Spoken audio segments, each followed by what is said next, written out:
नमस्कार मंडळी. आपल्या सगळ्यांचे पुन्हा एकदा आठवणमध्ये स्वागत आहे. मंडळी, आज आपण फारच वेगळ्या विषयावर चर्चा करण्यासाठी इथे आलेलो आहोत. आज मी पुण्यामध्येच म्हणजे आदित्य बिर्ला जे हॉस्पिटल आहे त्याच्या बॅक साईडला एक संमोहन तज्ञांच्या ऑफिसमध्ये आलेली आहे. अर्थात असं म्हटल्याच्या नंतर तुम्हाला सगळ्यांना पहिला प्रश्न पडलाच असेल याची मला नक्कीच खात्री आहे. परंतु तुमच्या सगळ्या प्रश्नांची उत्तरं आज आम्हाला तुम्हाला मिळणार आहेत आणि ती जी उत्तरं आहेत हे सर स्वतः देणार आहेत. आणि म्हणूनच आज आपण भेटूयात रनावरे सरांना, जे एक हिप्नॉटिस्ट आहेत आणि आताच त्यांनी कायरोग्राफीचं पण एक सर्टिफिकेट घेतलेलं आहे. आणि मागील सर मला वाटतं 20 वर्ष प्रॅक्टिस करतायत तुम्ही. तर सर मागील 20 वर्ष हिप्नॉटिझमची प्रॅक्टिस करतायत आणि आज मी त्यांच्या समोर बसलेली आहे. तर मला असं वाटतं तुमच्याही मनात खूप सारे प्रश्न निर्माण झालेले असतील, ते माझ्या मनातही आहेत. पण सरांची थोडीशी ओळख सरांकडनं आपण घेऊयात, म्हणजे मग नेमकं त्यांनी आतापर्यंत काय केलंय किंवा काय स्पेशल आहे हे थोडंसं आम्हाला सांगाल का? सर्वप्रथम तुम्हाला माझा नमस्कार, तसंच आठवण चॅनलला देखील माझा नमस्कार आहे आणि धन्यवाद व्यक्त करतो की तुम्ही एक थोडासा पुढाकार घेतलाय. एक चांगला जिव्हाळ्याचा प्रत्येकाच्या मनात असलेला विषय तुम्ही आज लोकांपर्यंत घेऊन चाललेला आहात. सो सर्वप्रथम जसं तुम्ही म्हणाल की ओळख करून द्यायची, माझं नाव डॉक्टर विवेक रनावरे. गेल्या 20 वर्षांपासून मी संमोहनाची प्रॅक्टिस करतोय. So PhD in clinical हिप्नोथेरपी and clinical psychology. त्याचबरोबर नॅचरोपॅथ म्हणून मी कार्यरत आहे. जसं मॅडम म्हणाल्या की कायरोप्रॅक्टिक मी करतो. सो कायरो युगात एक नवीन मॉड्यूल आम्ही थेरपीचं डेव्हलप केलेलं आहे फिजिकल बॉडीसाठी बेसिकली. सो मेन फोकस जो आहे तो लोकांच्या मनावरती कार्य करण्याचा आहे. सो गेल्या 20 वर्षापासून ह्या कार्यक्षेत्रामध्ये मी आहे आणि आजपर्यंत हजारो लोकांपर्यंत मी पोहोचू शकलो. ह्याचा खूप आनंद होतो की लोकांच्या मानसिक समस्येपर्यंत जाण्यासाठी, त्यांच्या मानसिक समस्येमध्ये हात घालून त्यांना दूर करण्यासाठी मला संधी मिळाली. मुळात माझं क्षेत्र वेगळं होतं. बाय प्रोफेशनल क्वालिफिकेशन जर म्हटलं तर माझं डिप्लोमा इन डेअरी सायन्स झालेलं आहे. सो डेअरी सेक्टरमध्ये मी जवळपास 15 वर्ष कार्य केलेलं आहे आणि त्याच्यानंतर ट्रेनिंग कोचिंग कन्सल्टन्सीमध्ये मी ॲक्सिडेंटली आलो आणि त्याच्यानंतर मनावरती काम केलं पाहिजे किंवा मनाची व्याप्ती फार मोठी आहे आणि काही चांगले गुरुजन भेटले ज्यांच्या माध्यमातून मी संमोहनाचं प्रशिक्षण घेतलं आणि ती आवड निर्माण झाली की आपल्यामुळे कुठेतरी लोकांच्या जीवनामध्ये परिवर्तन घडू शकत आहे. आणि म्हणून मग रुची वाढली आणि मी स्वतःला अपडेट आणि अपग्रेड करत गेलो आणि आता एक आनंद आहे की लोकांच्या जीवनामध्ये आपण आमूलाग्र बदल करू शकतो. 2023 मध्ये महाराष्ट्र गौरव रत्न सुद्धा मला मिळालं ह्या क्षेत्रामध्ये कार्य केल्याबद्दल. अरे वा, छानच छानच सर, वा. ह्याच्यापेक्षा कौतुकाची गोष्ट काय असली पाहिजे. सर, माझा एक सामान्य जनतेच्या मनातलाच प्रश्न आहे, संमोहन खरं असतं का? म्हणजे काय प्रकार काय आहे? करेक्ट, अगदी प्रकार. लोक असंच विचारतात आम्हाला की ज्यावेळेला आम्ही एखाद्याला ओळख करून देतो की मी हिप्नोटिस्ट आहे किंवा हिप्नोथेरपिस्ट, माझं प्रोफेशन आहे हिप्नोथेरपीचं, तर संमोहन म्हटलं की लोकांच्या डोक्यात पहिला प्रश्न हाच येतो की संमोहन खरं आहे का? म्हणजे काय आहे हे त्यांना जाणून घ्यायचं नसतं, पण खरं आहे का? तर 100% खरं आहे. अदरवाईज आपण आज इथे बसलो नसतो किंवा 20 वर्ष प्रॅक्टिस झाली नसती. मी 20 वर्ष केली आहे, पण सेंचुरीज टुगेदर आपण म्हणू की मागच्या शतकापासून खूप प्रोफेशनली याची प्रॅक्टिस केली जाते भारतामध्ये, भारताच्या बाहेर देखील केली जाते. पण हा प्रश्न मुळात काय येतो लोकांना की खरं आहे का? कारण कुठेतरी शाळेमध्ये, कॉलेजमध्ये किंवा आपण गणपतीच्या प्रोग्राम्समध्ये संमोहनाचा स्टेज शो बघितलेला असतो जो करमणुकीच्या हेतूने सादर केलेला असतो. पण यस, अंतर्मनाच्या ताकदीवरतीच तो विषय हाताळलेला असतो, परंतु मेसेज घेऊन जाताना लोक फक्त त्याच्याकडे रंजकता घेऊन जातात आणि त्यामुळे शास्त्र बाजूला पडतं. आणि ज्या वेळेला उपचार घेण्याची वेळ येते त्यावेळेला लोकांच्या डोक्यात नक्की हा प्रश्न पडतो की हे करमणुकीच्या व्यतिरिक्त सुद्धा आहे का आणि खरं आहे का? कारण आज आपण सिरियल्स बघितले, आपण सिनेमा पाहतो किंवा कुठल्याही गोष्टी जे रंजकतेने दाखवले जातात त्या जर समजा नाही दाखवल्या तर आपण बघणार का त्या गोष्टी? नाही बघणार. आपल्याला माहिती आहे, आपण 3 तास सिनेमा बघायला, 2 तास सिनेमा बघायला जातो, तो कल्पनेच्या आधारावर आहे कुणाच्या तरी, इट इज फॅन्सी, बरोबर? तो खरा नाहीये तरी सुद्धा आपण तिकीट काढून जातो, बरोबर आहे? आणि कदाचित लोक माहेरची साडी बघताना ढसाढसा रडतात सुद्धा. खरंय. म्हणजे अलका कुबलने खूप पैसे घेतलेत ते रडण्यासाठी, आपण पैसे खर्च करून रडून येतो. पण ते रंजकता दाखवणं स्वाभाविक आहे. करेक्ट आहे, that is not the reality. तसंच संमोहनाच्या बाबतीमध्ये होतं. लोकांना उपचारासाठी त्याचा वापर केला जाऊ शकतो किंवा अंतर्मनाची ती ताकद आहे हे लोकांना वाटत नाही, खरं वाटत नाही बेसिकली. पण येस, जर आपण त्याचा सायंटिफिक शास्त्रीय दृष्टिकोन पाहिला तर 100% एक खूप चांगली उपचार पद्धती आहे ज्याच्या माध्यमातून आपण स्वतःचा उद्धार नक्कीच चांगला करू शकतो. सो 100% ते खरं आहे. सर जेव्हा थोडस फक्त मी ऍड ऑन करतो याला, हे जर खरं नसतं तर 2003 साली गव्हर्नमेंट ऑफ महाराष्ट्राने GR पास केलं नसतं याला अल्टरनेटिव्ह थेरपीमध्ये. सो गव्हर्नमेंटने सांगितलं की तुम्ही याच्या माध्यमातून उपचार घ्यायचा आहे. अल्टरनेटिव्ह थेरपी म्हणून त्याला मान्यता दिलेली आहे. अरे वा, तरी शास्त्रीय दृष्ट्या याला मान्यता मिळालेली आहे असं मला दिसलं. पण मी एक म्हणजे जसं मी मगाशी म्हटलं की सामान्य जनतेतला प्रश्न माझ्याही मनात आहे की बऱ्याच वेळेला हिप्नोटिझम म्हटलं ना की त्या स्टेजवरती लोक नाचताना मी पाहिली आहेत, किंवा अचानक असं म्हणजे मी बसले आहे, माझे मिस्टर म्हटले मी जातो स्टेजवर, ते हिप्नोटिस्ट संमोहित करतात, मी बघतो आणि ते अचानक नाचायला लागले, ते झोप म्हटले ते झोपले. तर हा प्रकार पाहिल्यावरती भीती वाटते हो, म्हणजे हा काय प्रकार आहे? करेक्ट. सो बेसिकली काय होतं की संमोहनाचे वेगवेगळे आपण प्रकार करूया म्हणून, किंवा त्याचा उपयोग जो होतो तो वेगळ्या वेगळ्या अँगलमध्ये आपल्याला उपयोग करून घेता येतो, वेगवेगळ्या क्षेत्रामध्ये याचा उपयोग करून घेता येतो. आता आपण जे स्टेजवरती बघतो त्यावेळेला फक्त करमणूक हा हेतू असतो. तिथे उपचार द्यायचा नसतो, कुठलं व्याख्यान देऊन कुठं मोटिवेशनल टॉक करायचं नसतो. तिथे फक्त करमणुकीसाठी लोक आले, जे काही समोर 500-1000 लोक बसलेले आहेत, ही करमणुकीसाठी बसलेली असतात. सो प्रत्येक व्यक्तीच्या आतमध्ये काही ना काही कलागुण असतात, जे सुप्त अवस्थेमध्ये असतात. करेक्ट आहे. एरवी कदाचित आपण आपली पूर्ण कॅपॅसिटी वापरत नाही. करेक्ट आहे. विरंगुळा म्हणून कधीतरी पिकनिकला गेलो तर अंतराक्षरी खेळणं होतं. करेक्ट आहे. किंवा लहान मुलं बरोबर आहेत तर आपण थोडंसं लहान मुलासारखं वागतो, म्हणजे हे लहान मुलं आपल्या आतमध्ये आहे. आपण अंताक्षरी खेळतो म्हणजे तो गुण आपल्या आतमध्ये आहे. एखाद्याच्या आतमध्ये मिमिक्रीचा कलाकौशल्य असू शकतं, पण ते रोज बाहेर येतं का? रोज बाहेर येत नाही, पण ते आतमध्ये नाहीये का? तर आतमध्ये नक्कीच आहे. सो ज्या वेळेला हिप्नोटिस्ट स्टेजवरती कार्यक्रम सादर करण्यासाठी प्रेक्षकांमधलीच लोकांना बोलवतो आणि त्यांच्या आतमध्ये असलेल्या कलागुणांना काय करतो, तो वाव देतो. थोडक्यात आपण म्हणूया की ती ठिणगी जी असते त्याला थोडीशी फुंकर मारली की तो आगीचा भडका होऊ शकतो. करेक्ट आहे. सो निश्चितच तुम्ही जे म्हणालात की समजा माझे मिस्टर किंवा माझा मुलगा जर समजा स्टेजवर गेला आणि तो हा असं कसं काय नाचायला लागला, त्याच्यामध्ये ते बालिशपण होतच, त्याला ते व्यक्त करायचं असतं. एखाद्या प्रौढ पुरुषाला हे बालिशपण आतमध्ये असतं, पण ते नातू आल्यानंतरच कसं बाहेर पडतं, म्हणजे हे आतमध्ये तर आहेच पण ते बाहेर येत नाहीये. स्टेजवरती गेल्यानंतर तुमचा लॉजिकल माइंड जो आहे तो थोडंसं शांत केला जातो आणि सबकॉन्शियस माइंडचा किंवा अंतर्मनाचा आपण पडदा उघडतो म्हणूया. करेक्ट आहे. आणि हे सगळे कलागुण जे आहेत ते कुठे आहेत? अंतर्मनामध्ये आहेत. सो ते उघड केल्यानंतर किंवा ते बाहेर काढल्यानंतर तो व्यक्ती मनसोक्तपणे आपली जी कला आहे ती सादर करतो, जी प्रेक्षकांमध्ये बसलेल्या नातेवाईकांना वाटतं की असं का करतो. करेक्ट आहे. That is the only reason basically. अच्छा, मग संमोहनामध्ये लोक झोपी जातात का? म्हणजे एक्झॅक्टली त्यांचं माइंड काम नाही करत का? Very good. खूप छान प्रश्न आहे ऍक्च्युली, की संमोहन म्हणजे नक्की काय अवस्था आहे. संमोहनामध्ये आपण कधी गेलोय का? करेक्ट आहे. जसं मी तुम्हाला प्रेक्षकांना सुद्धा विचारेन की तुम्ही कधी संमोहित झालात का? तर कदाचित तुम्ही म्हणणार की नाही, आम्ही कधी स्टेजवर गेलो नाही, आम्ही कधी उपचार घ्यायला गेलो नाही, किंवा आम्हाला कुठल्या संमोहन तज्ञाच्या समोर जाण्याची संधी नाही मिळाली, त्यामुळे आम्हाला ते कधी अनुभव नाही मिळालेला. बट हे सायंटिफिकली बघितलं तर फार चुकीचं, जे आपण पुढे सुद्धा बघूया.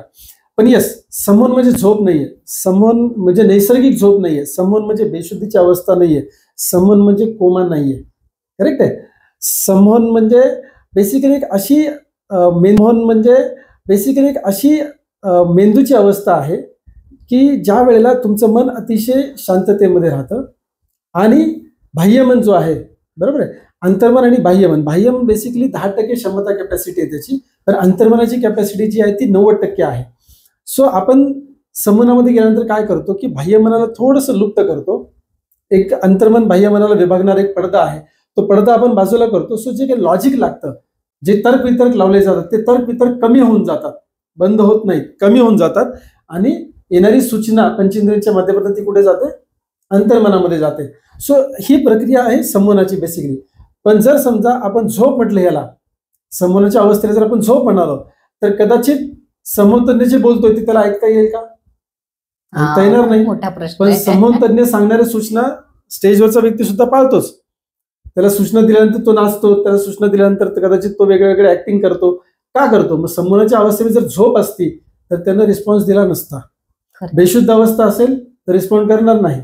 मग ह्या अवस्थेमध्ये रिस्पॉन्ड करतो, याचा अर्थ ती बेशुद्धीची अवस्था नाहीये, कोमाची अवस्था नाही की झोपेची अवस्था नाहीये, पण एक अल्फा स्टेट आहे संमोहनाची अवस्था, ज्यामध्ये माइंड प्रोग्रामिंग आपण चांगल्या पद्धतीने करू शकतो. म्हणजे त्या पद्धतीत लोकांना सगळं समजतं. 100%. ऍक्च्युली मी असं म्हणेन की संमोहनाच्या अवस्थेमध्ये तुमचा अवेअरनेस जरी कमी झालेला असेल, अवेअरनेस कमी होतो पण अलर्टनेस वाढतो. You are 100% more alert than normal जागृत अवस्थेपेक्षा जास्त. राईट आहे. सो जागरूकता कमी होईल पण जो अलर्टनेस म्हणतो आपण तो वाढतो, अवेअरनेस कमी होतो. Nice nice. मग अशा ह्याच्यात अलर्टनेस वाढतो. म्हणजे मला खरं तर माझ्या काही प्रश्नांची उत्तरं इथेच मिळतात, पण तरी देखील आज सामान्य जनतेच्या मनात असेल की अशा अवस्थेत लोक काही स्वतःची गुपितं सांगतात का? हा, ओके. गेल्या 20 वर्षांमध्ये हा खूप मोठा प्रश्न हाताळलेला आहे की काही वेळेला लोकांना कळतं की मानसोपचार तज्ञाकडे जाऊन मला फायदा झालेला नाहीये किंवा माझं काउन्सिलिंग केलं लोकांनी, ते बाह्य मनाच्या स्तरावर लॉजिकल लेवलला काउन्सिलिंग होतं, पण काउन्सिलिंग करून बऱ्याच लोकांना समजत नाही की काय केलं पाहिजे, ज्याला आपण म्हणतो कळतंय पण वळत नाही. बरोबर आहे. मग बेसिकली ज्या वेळेला उपचारासाठी लोक येतात त्यावेळेला पहिलं प्रत्येक व्यक्तीच्या जीवनामध्ये काही ना काही अशी गोष्ट असते जी तिने नवऱ्यापासून लपवलेली असते किंवा त्याने बायकोपासून लपवलेली असते किंवा आई वडिलांना देखील माहित नसते, भावंडांना माहित नसते. मग ती छोटी गोष्ट असेल किंवा मोठी गोष्ट असू शकते, फाईन, इट्स ओके. मग ज्या वेळेला मला प्रॉब्लेम आहे, समजा एखाद्याला व्यसनाचा प्रॉब्लेम आहे आणि तो व्यसनाच्या मुक्तीसाठी आपल्याकडे आलाय, तर त्यावेळेला त्या व्यक्तीला असं वाटतं की समजा माझी बायको मला घेऊन येते, त्यांनी मला संमोहित केलं आणि समजा बायकोने सांगितले 2 प्रश्न हे सुद्धा विचारावं संमोहनाच्या अवस्थेमध्ये, करेक्ट, तर ते गुपितं सांगितली जातील का? तर सगळ्यात महत्त्वाची गोष्ट की संमोहनाच्या अवस्थेमध्ये कधीही व्यक्ती आपल्याला न सांगण्याची गोष्ट कधीही सांगणार नाही. कितीही डीप ट्रान्समध्ये ती व्यक्ती गेली, जसं आपण म्हणतो हलकी अवस्था, मध्यम अवस्था आणि गाढ संमोहनाची अवस्था असते, तर गाढ अवस्थेमध्ये गेल्यानंतर जिथे त्याचा अवेअरनेस खूप कमी झालेला असतो, अलर्टनेस असतो, अवेअरनेस कमी झालेला असतो, त्याही स्थितीमध्ये तो कधीही आतमधली गुपितं सांगत नाही.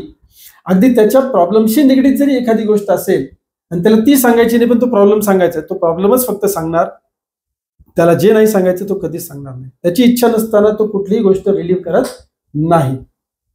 बापरे. म्हणजे सर मला खरं तर आता या सगळ्यामधनं एक गोष्ट खूप क्लिअर झाली आहे की प्रेक्षक म्हणजे तुमच्यासाठी सुद्धा असेल, हे सरांनी अगदी स्पष्टपणे सांगितलं की गुपितं डिस्क्लोज होत नाहीत. याचाच अर्थ असा स्पष्ट झाला की त्यावेळेला माणूस जास्त जागृत असतो.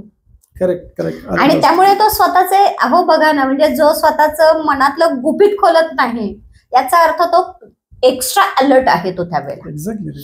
आणि सर मला खरं तर आता ह्या सगळ्यावरनं एक गोष्ट समजत नाहीये की हे जे तुम्ही करता तर त्यातनं लोक क्युअर होतात, म्हणजे बरी होतात, तर मग हे कसं काय? म्हणजे मला ती कळलं नाही, तुमची कन्सेप्ट नेमकं कशा पद्धतीत आहे? बेसिकली आता संमोहनाचा फायदा आपल्याला कसा करून घेता येतो किंवा हे नक्की संमोहन का करून घेतलं जातं, अगदी बेसिक लेवलला जर बघितलं तर गर्भावस्थेमध्ये, म्हणजे बाळ ज्या वेळेला गर्भामध्ये आहे, गर्भावस्थेपासून अगदी वय वर्ष 8-9, मानसिक वय 8-9, वय कदाचित एखाद्या व्यक्तीचं मुलाचं 12 असेल परंतु त्याचं मानसिक वय किती 8 आहे. एखादा मूल 6व्या-7व्या वर्षामध्ये खूप मॅच्युअर्ड आहे, आपण म्हणतो अगदी मोठ्यासारखा बोलतो, मोठ्यासारखा वागतो, करेक्ट. सो आपण म्हणतो मानसिक वय साधारण 8 ते 9 वर्षाच्या दरम्यान त्याची जी कोरिक ऍसिड असते ती भरत भरत आलेली असते. सो गर्भावस्थेपासून 9 वर्षापर्यंत, साधारण 8 वर्षापर्यंत जे काही आपल्या पंचेंद्रियांच्या माध्यमातून संवेदना अंतर्मनामध्ये जाते ती सगळी स्टोर होतीये. आपण जे ऐकलेलं आहे, जे पाहिलेलं आहे, जे स्पर्श केलेलं आहे, जे काही आपण सुगंध घेतलेला आहे, जी चव घेतलेली, हे सगळं रेकॉर्डेड आहे. कुठे रेकॉर्डेड आहे? त्या कोऱ्या कॅसेटवर रेकॉर्डेड आहे. म्हणजेच काय, आपल्या बेसिकली मी मगाशी जे म्हणालो की बाह्यमन आणि अंतर्मन हे 2 वेगवेगळी मन आहेत आणि पूर्ण एक मन जर आपण म्हणूया त्याला विभागणारा एक पडदा आहे, राईट, ज्याला आपण म्हणतो अंतर्मन बाह्यमनाला विभागणारा पडदा, किंवा ज्याला मी सायंटिफिक भाषेमध्ये क्रिटिकल फॅक्टर म्हणतो, आपण पडदा म्हणूया. हा पडदा अस्तित्वात कधी येतो? वय वर्ष 8-9च्या दरम्यान. पण मी म्हणतोय मानसिक वय, मेंटल एज, फिजिकल एज नाही, करेक्ट आहे. सो त्याच्या अगोदर काय असतं, तर त्याच्या अगोदर हे पूर्ण मन एकच असतं. सो गर्भावस्थेपासून 8-9 वर्षापर्यंत ज्या काही गोष्टी संवेदनाच्या आतमध्ये गेल्या त्या आहेत तशा ऍज इट इज आपण म्हणतो त्या स्टोर्ड आहेत. बरोबर आहे. सो आता या स्टोर्ड आहेत गोष्टी.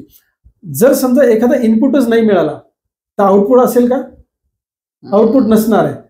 म्हणजे आउटपुट मिळण्यासाठी आपल्याला काहीतरी इनपुट अपेक्षित असतो. हा इनपुट आपण लहानपणापासून ग्रहण केलेला आहे, कळत न कळत. याच्यामध्ये आई वडील किंवा घरातली मंडळी जी काही बोललेली आहेत, त्यांनी जे काही दाखवलेलं आहे, टीव्हीने जे दाखवलेलं आहे, मोबाईलने जे दाखवलेलं आहे, शेजाऱ्या पाजाऱ्यांनी जे काही बोललेलं आहे, वातावरणामधून जे जे पंचेंद्रियांच्या माध्यमातून आतमध्ये जात आहे, हे सगळं स्टोर कुठे आहे? अंतर्मनामध्ये, प्रत्येक व्यक्तीच्या अंतर्मनामध्ये. एखादा व्यक्ती, आपण सीता और गीता पिक्चर बघितला फॉर एक्झाम्पल, एक एक्झाम्पल आलं, 2 बहिणी आहेत हेमा मालिनी, बरोबर आहे, त्या वेगळ्या वेगळ्या कुटुंबामध्ये काय करतात, वाढायला सुरू करतात, लहानपणी त्यांचं सेपरेशन होतं, वेगळ्या विभक्त होतात. आता एक मुलगी शहरामध्ये वाढते, एक मुलगी खेड्यामध्ये वाढते, एक सुसंस्कृत झाली आहे, दुसरी टपोरी करते. आपण म्हणून एकाच आईच्या गर्भामध्ये वाढलेली, एकाच वेळी वाढलेली, म्हणजे सगळे संस्कार कदाचित माइंड प्रोग्रामिंग एकाच वेळेला झालेले आहेत, पण त्याची जडणघडण जी झाली गर्भातून बाहेर आल्यानंतर, आपण म्हणून वर्ष 2 वर्षानंतर, ती वेगळी वेगळी झाली. म्हणजेच काय, माइंड प्रोग्रामिंग वेगळं वेगळं झाले, संस्कार वेगळे वेगळे आतमध्ये आलेत, तर त्याचा रिस्पॉन्स कसा आहे, वेगळा आहे. आता ज्या वेळेला एखाद्या व्यक्तीला काही प्रॉब्लेम्स होतात, बरोबर आहे, तर ते कुठे प्रॉब्लेम झालेत, त्याच्या प्रोग्रामिंग मध्ये प्रॉब्लेम झालाय. फॉर एक्झाम्पल हा लॅपटॉप आहे. आता लॅपटॉपमध्ये समजा कीबोर्डवरती मी जर यू टाईप केला, यू बटन प्रेस केलं, तर मला मॉनिटरवर काय दिसणार आहे, यू दिसायला, डेफिनेटली यूज दिसणार, करेक्ट आहे. म्हणजे यू दाबला तर यू दिसणार. समजा प्रिंटिंग मिस्टेक झालेली आहे आणि यूच्या ठिकाणी समजा वाय प्रिंट झाला आणि वायच्या ठिकाणी यू प्रिंट झालाय. आता मला प्रॅक्टिस आहे म्हटल्यावर मी यू दाबणार, काय दिसेल मला, वाय दिसणार आहे. म्हणजे असं काय झालं, करेक्ट आहे. सो फक्त स्टिकर चेंज झालं, पण प्रोग्राम बरोबर आहे, आतमधला प्रोग्राम बरोबर आहे, फक्त जे बाहेरून आलेली इनपुट आहे तो वेगळा झाला, करेक्ट आहे. आता जर समजा मी यू दाबलं, तिथे वाय दिसतोय मला, बरोबर आहे, पण मला यू अपेक्षित आहे, करेक्ट आहे. जर समजा मी आतमधला प्रोग्राम चेंज केला, की कीबोर्डवरती वाय टाईप केला, तर यू दिसला पाहिजे. मला चेंज कुठे करायचं, कीबोर्डमध्ये, मॉनिटरमध्ये की प्रोग्राममध्ये, की मध्ये, कारण तुमच्या कीज बदलल्यात ना. आता असं समजूया की की व्यवस्थित आहे, यूच्या ठिकाणी यू आहे, वायच्या ठिकाणी वाय आहे. समजा यू दाबला तर तिथे वाय दिसतोय, हा प्रॉब्लेम आहे. म्हणजे इंटरनल प्रॉब्लेम झाला. म्हणजे आता सॉफ्टवेअर मध्ये गडबड आहे की यूच्या ठिकाणी यू बरोबर आहे, पण मी यू दाबला की वाय दिसतोय, याचा अर्थ रिस्पॉन्स चेंज झालाय. मग गडबड बटनामध्ये नाहीये, मॉनिटरमध्ये नाहीये, प्रोग्राम मध्ये गडबड आहे, ज्याला आपण म्हणतो अंतर्मनाच्या संस्कारामध्ये काहीतरी प्रॉब्लेम झालेला आहे. आता मला कीबोर्ड बदलायची गरज नाही, मला स्क्रीन बदलायची गरज नाही, मला बदल कुठे हवाय, मला प्रोग्राम मध्ये बदल हवाय. सो अंतर्मनामध्ये, आपण कम्प्युटरच्या भाषेमध्ये म्हटलं तर मला फक्त सॉफ्टवेअर जाऊन चेंज करायचंय की बाबा वाय दाबलं की वायच दिसला पाहिजे. मग जे काय एडिटिंग मला करायचं ते प्रोग्राम मध्ये एडिटिंग केलं, रिझल्ट कधी मिळेल, प्रोग्रामिंग कम्प्लीट झालं, इमेज रिझल्ट कसा मिळेल, इमिडिएट मिळेल. मग मी 2 दिवस यू दाबून बघितला पण वायच येत होता, मी फेडअप झालो. मी संमोहन गेलो, संमोहन तज्ञांनी इनपुट चेंज नाही केला, आउटपुट चेंज नाही केला, त्यांनी काय केलं, माइंडच्या प्रोग्राम मध्ये जाऊन प्रोग्रामिंग चेंज केलं, त्याला म्हणतात संमोहन करणे, करेक्ट आहे. सो एखादी गोष्ट जी आपल्या अंतर्मनामध्ये चुकीचा संस्कार झालेला आहे, तो संस्कार एडिट केला. काही वेळेला आपल्याला काय करायला लागतं, एखादा संस्कार डिलीट करावं लागतं, पूर्ण नकोच आहे. काही लोक, आता वय वर्ष 35 आहे, पण एखादी स्त्री अजूनही झुरळाला घाबरते. तिला माहिती आहे आपल्या पायातली स्लीपर जरी त्याच्यावर टाकली तर ते मरून जाणार आहे, पण ते ऑटोनॉमस रिस्पॉन्स, कारण तो प्रोग्राम झाला आतमध्ये, करेक्ट आहे. की पाल खिडकीच्या पलीकडे आपण बघतोय, ती आतमध्ये येऊ शकते का, नाही येऊ शकते. ती काचेवर चालली आहे, पण ही 4 फूट लांब, ती किचन मध्ये जात नाही, जोपर्यंत ती पाल जाणार नाही किंवा दुसऱ्याकडे ते हाकला लावणार आहे. तो हा जो प्रोग्राम आतमध्ये, तो केळस समजा, ते प्रोग्राम म्हणजे केळस आहे बेसिकली, भीती नाही फार, ते आतमध्ये जाऊन बसली आहे. जर समजा त्याला रिप्रोग्राम केलं, पाल तर येणारच आहे परत कधी ना कधीतरी, पण त्याचा रिस्पॉन्स चेंज करायचा असेल तर आपल्याला काय करायला लागेल, त्या पालीविषयीचा जो निगेटिव्ह रिस्पॉन्स आतमध्ये तो बदलला की ऑटोमॅटिक पॉझिटिव्ह रिस्पॉन्स होणार आहे. सो संमोहनामध्ये आपण बेसिकली बरं करतो म्हणजे काय करतो, त्यांच्या आतमध्ये जो चुकीचा संस्कार गेलेला आहे तो करतो. मग एक तर आपण एखादी गोष्ट पूर्ण डिलीट करतो, किंवा एखादी गोष्ट रिप्रोग्राम करतो, किंवा एखादी गोष्टीचा नवीन प्रोग्राम ऍड करतो. समजा माझं वय 35-40 आहे आणि मी आतापर्यंत कधीही व्यायाम केलेला नाहीये, सो मला आता डॉक्टरने सांगितलं केलं पाहिजे, नाही तर गडबड होईल, जीवावर बेतेल. आता माझ्या आयुष्यात मी कधीच तो प्रोग्राम हाताळलेला नाही, म्हणजे माझ्या शरीराला सवय नाहीये. सो पहिले तर मला मनाला सवय लावा लागते, त्याच्यानंतर मी शरीराला जाणार आहे. सो मला नवीन प्रोग्राम डाउनलोड करायचा आहे. एखादी गोष्ट माझ्या आतमध्ये एखादा व्यसन असेल, एखादा चुकीचा स्वभाव असेल, तर तो आतमध्ये प्रोग्राम आहे तो काढूनच टाकायचा आहे ना, व्यसन तर डिलीटच मारायचं. सो संमोहनामध्ये आपण एक तर नवीन प्रोग्राम इन्स्टॉल करतो, किंवा डिलीट मारतो, किंवा एडिटिंग करतो. अशा 3 गोष्टी आपण उपचाराच्या माध्यमातून करू शकतो. अच्छा, म्हणजे थोडक्यात हे मनाचं सगळं म्हणजे प्रोग्रामिंग आहे. म्हणजे आतापर्यंत आपण ऐकलं की लॅपटॉपला प्रोग्राम करून घेऊयात, एखादं टीव्ही बिघडलाय त्याला व्यवस्थित करून आणूयात. एक्झॅक्टली मंडळी, म्हणजे आपल्या मनामध्ये कधी प्रोग्रामिंग करायचं ही कन्सेप्टच कधी आपण आयुष्यात ऐकलेली नाही. खरं तर आम्ही जे ग्रो झालो, म्हणजे सर्वसामान्य आम्ही सगळी मंडळी, तर ग्रो होताना मनासाठी कधी उपचार करावे लागतील ही संकल्पनाच कधी शिवली नाही डोक्याला. त्यामुळे अनेक लोकांच्या मनात प्रश्न असे निर्माण होतात की मला एखादा प्रॉब्लेम झालाय, आता मला हा प्रॉब्लेम झालाय, मला असं वाटतं की मला याचं उत्तर मानसोपचार तज्ज्ञ देणार आहेत. तर डॉक्टर, मला तुमच्या इथे येताना म्हणजे ऑफिसमध्ये येताना सुद्धा भीती वाटते की अरे माझ्या जर ओळखीचं कोणी भेटलं बाहेर तर तो मला म्हणजे कुठे चाललाय तू, म्हणजे कुठे चाललीस तू, काय तुला मेंटली प्रॉब्लेम झालाय का काय. तर मग ही भीती निर्माण होते आणि पायरी चढायला घाबरते. तर मग अशा वेळेला तुम्ही काय सांगताल? करेक्ट. हा आपल्याकडे खूप मोठा इश्यू आहे ऍक्च्युली, की जसं आपण काही गोष्टी अंगावरती काढतो, समजा काही एखादी दुखापत झाली असेल, दात दुखत असेल तर थोडे दिवस आपण ते सहन करतो. एका लिमिटच्या पुढे त्रास झाला की आपण काय म्हणतो, नाही आता डॉक्टरला जाऊन दाखवलं पाहिजे, किंवा थोडीशी कणकणी आली आपण म्हणतो, अनइझीनेस वाटतंय तर आपण थोडं अंगावर काढतो. आणि समजा टेम्परेचर वाढत गेलं मग आपल्याला सुद्धा जाणवतं की आता हे अंगावर नाही काढलं पाहिजे. किंवा आपल्या घरातली मंडळी डोक्याला हात लाव, गालाला हात लाव, गळ्याला हात लावून बघतात, नाही तू ताप आला जरा जास्ती, तू डॉक्टरकडे जाऊन ये. हे खूप नैसर्गिक आहे आणि आपण सहज जातो डॉक्टरकडे. आणि तिथे आपली मित्रमंडळी भेटली तरी आपल्याला काही वाटत नाही, ते 4 दिवसापासून टेम्परेचर आहे त्यामुळे आता यावंच लागलं मला, आणि समोरचाही व्यक्ती ऍक्सेप्ट करतो. पण समजा एखाद्या सायकेट्रिकडे असेल किंवा एखाद्या मानसोपचार तज्ञ किंवा संमोहन तज्ञाकडे एखादी व्यक्ती जर जाऊन बसली किंवा जाते असं जर आपण सांगितलं, तुला काय प्रॉब्लेम आहे, वेळ लागले का. ऍक्च्युली लोकांना असं वाटतं की सायकेट्रिकडे जाणं किंवा समूह तज्ञाकडे जाणं म्हणजे वेळ लागल्याशिवाय जाऊ नये. माझं म्हणणं असं आहे की समूह तज्ञाकडे आपण का जावं, वेळ लागू नये म्हणून जावं. कारण वेळ लागल्यानंतर मग शेवटी एरोडा आहेच आपल्याला. isn't it? सो वेळ लागण्याची वाट बघू नये. It is very natural, it is very normal.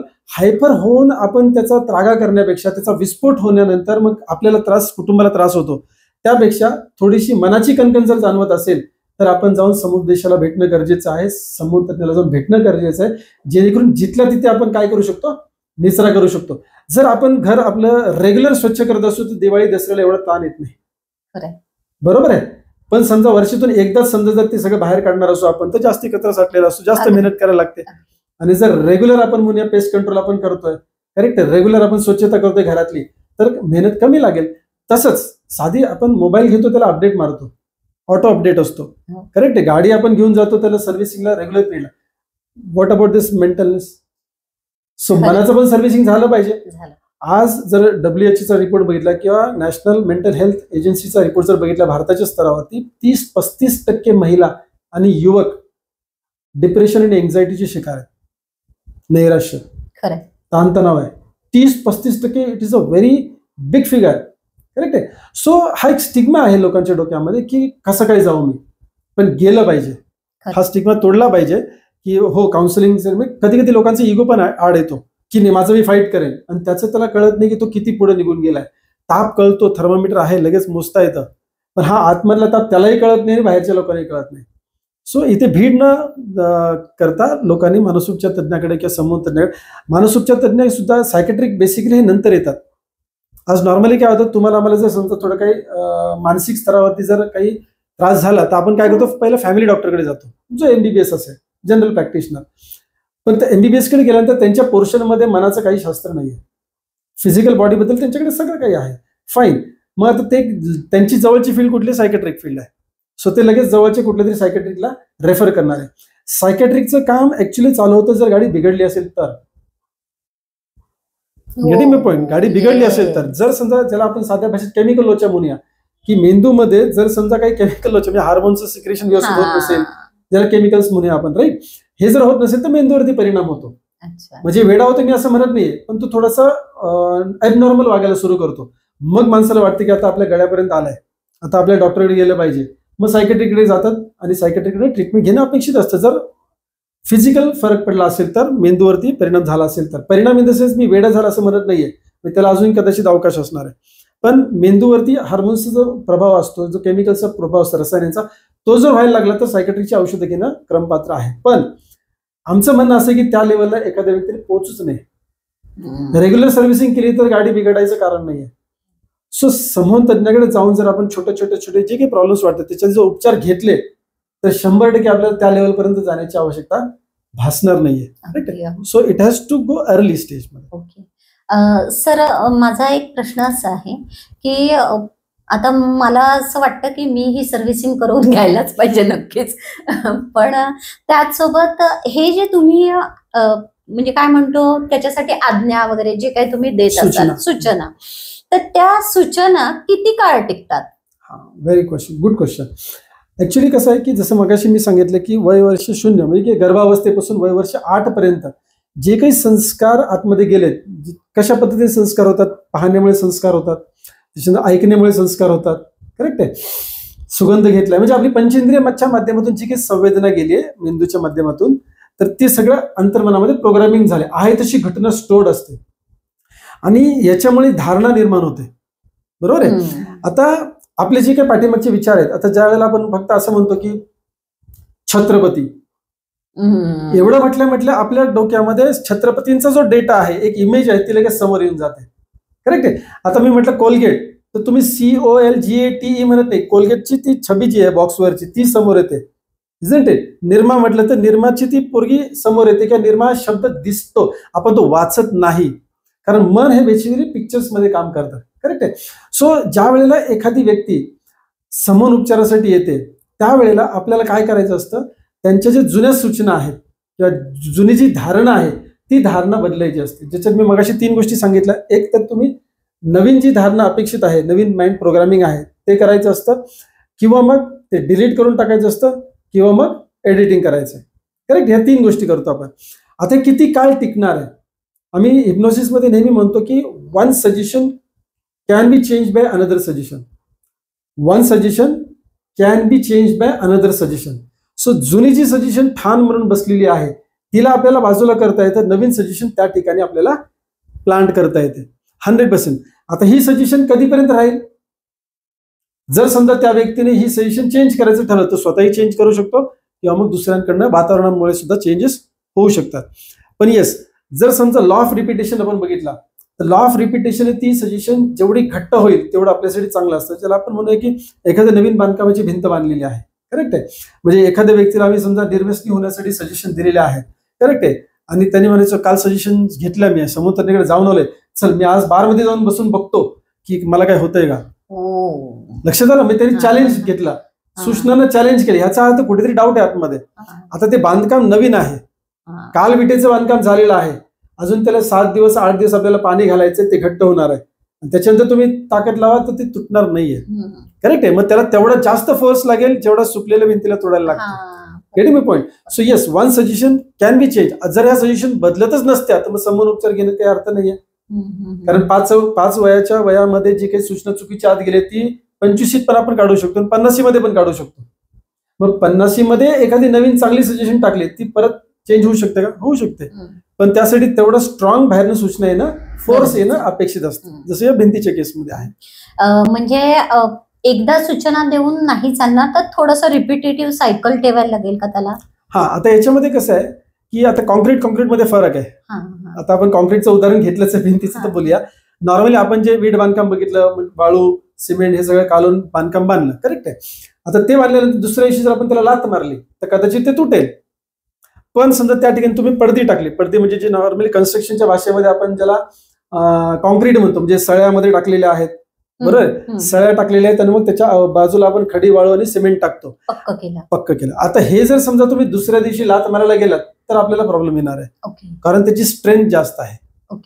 Correct आहे. सो समूहतज्ञ ज्या वेळेला सूचना देत आहेत, राईट, तर त्यावेळेला त्या व्यक्तीने कुठल्या स्टेजमध्ये ती सूचना स्वीकारलेली आहे त्याच्यावर डिपेंड करतं की ती एकदा दिलेली सूचना कायमस्वरूपी राहील की नाही राहणार आहे. बट ऑलवेज बी सजेस्ट की repetition is going to get benefit, better आहे. कारण समजा एकदा सूचना दिली आणि ओके झालं, काहीच प्रॉब्लेम नाहीये, पण आपण थोडंसं पत्ते पाणी सांगणार त्यांना पुढे. कारण विषय कसा असतो, आता आमच्याकडे काही लोक अशी पण आलेले की ज्यांनी 20-20 वर्ष झोपेच्या गोळ्या खाल्लेल्या आहेत.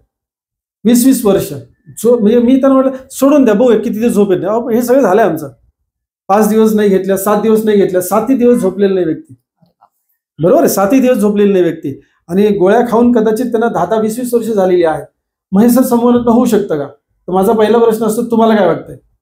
हो ना, एवढ्या लांबून कशासाठी आलो आम्ही? कारण आम्हाला वाटतं की समोर बेनिफिट मिळेल. ही पहिला टप्पा आहे. म्हणजे सूचना ग्रहण करण्याची क्षमता सकारात्मक आहे की ह्याच्यातून फरक पडू शकतो. मला 20 वर्षाच्या ह्याच्यातून बाहेर पडायचे पहिला टप्पा आहे.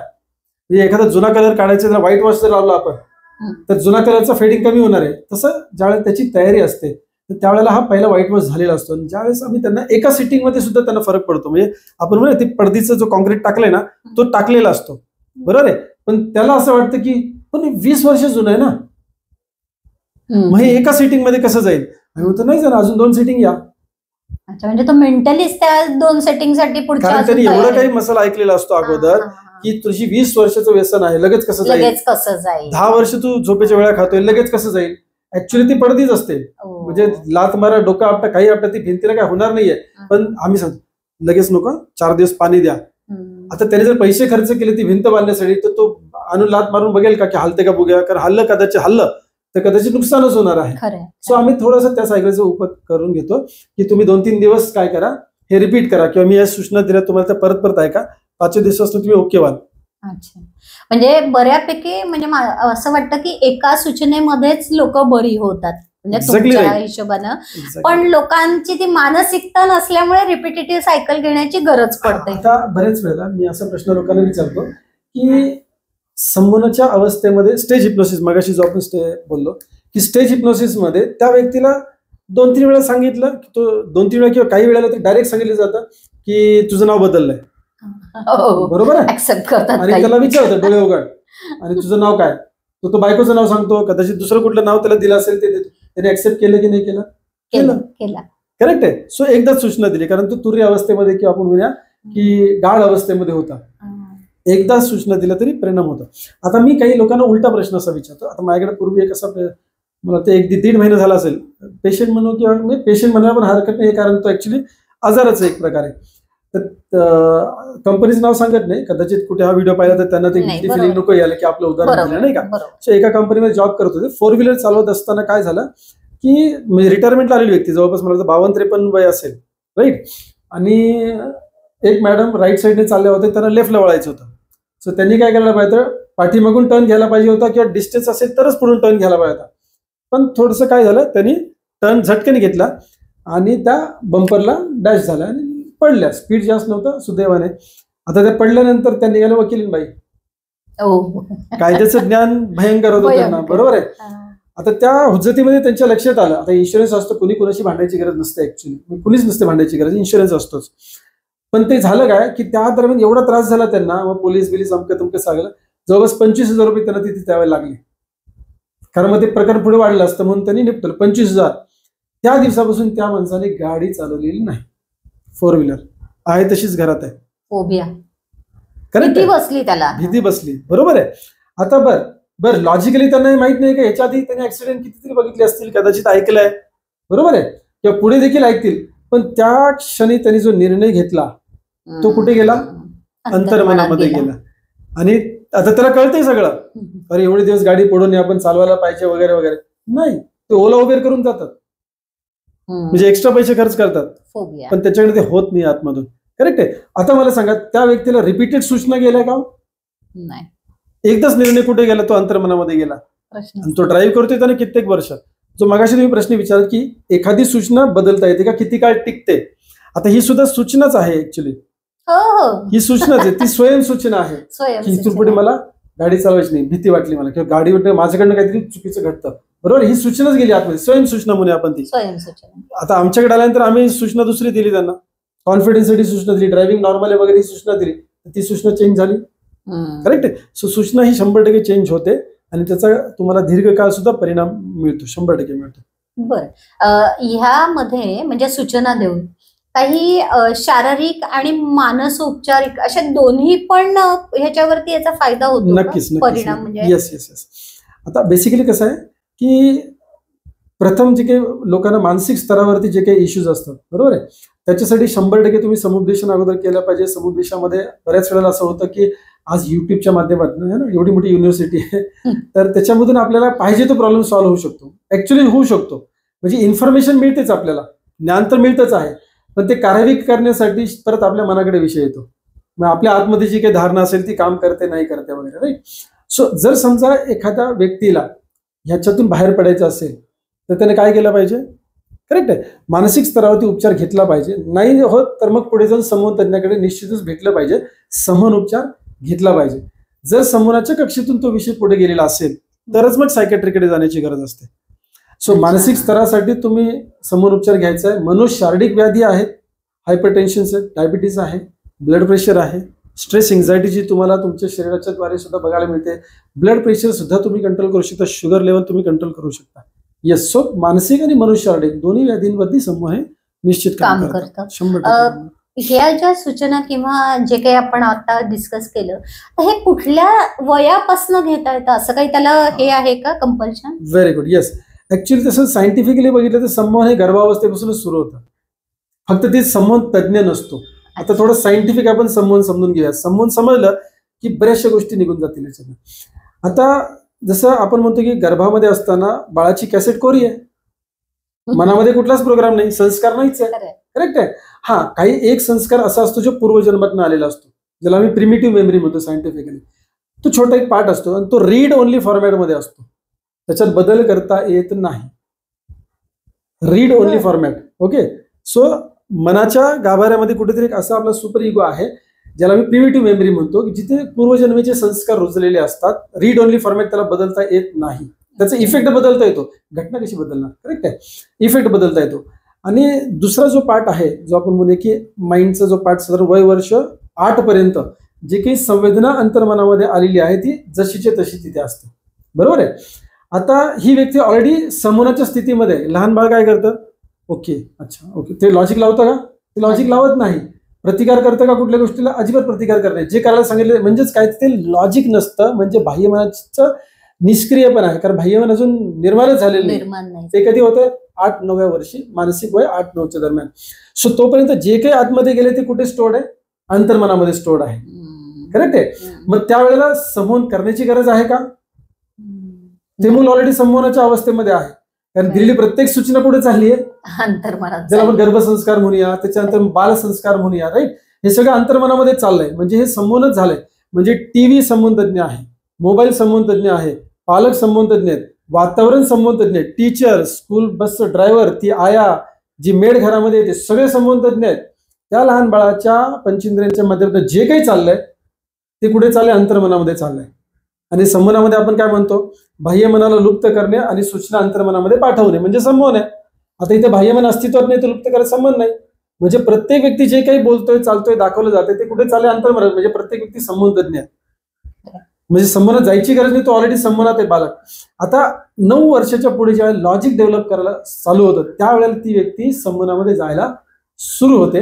त्याची प्रोसेस आहे साधारण 9व्या वर्षापासून 12व्या वर्षाच्या दरम्यान तो पडदा घट्ट व्हायला सुरू होतो. जो अंतर्मन बाह्यमनावर विभागणारा पडदा तो घट्ट व्हायला सुरू होतो. आणि या 11-12 वर्षापासून पुढे व्यक्ती बाह्यमनाला लुप्त करणे आणि सूचना अंतर्मनामध्ये टाकणे, ज्याला आपण संमोहन होते, ते होऊ शकते.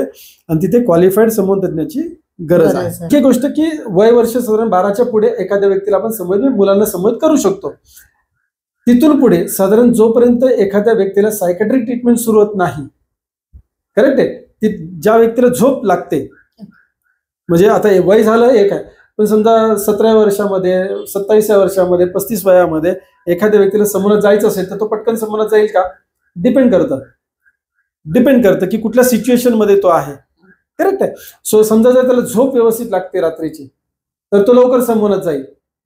बरोबर आहे. आणि समजा विचारांमुळे झोप लवकर लागत नाहीये किंवा अस्वस्थ असतो, झोपेमध्ये विचार जास्त आहेत, तर कदाचित थोडासा वेळ लागेल, पण तो संमोहनात जाईलच, निश्चित जाईल. अगदी वय वर्ष 60 असेल, 75 असेल, तिथपर्यंत सुद्धा लोक संमोहनात जातील. पण थोडं 60-65च्या अबाव थोडीशी लोकांची चंचलता जास्त वाढलेली असते, तर संमोहनात जाण्याची प्रक्रिया थोडीशी स्लो डाऊन होऊ शकते. पण जाणारच नाही असं होत नाही, तर मार्ग वेगळा वेगळा अवलंबावा लागतो.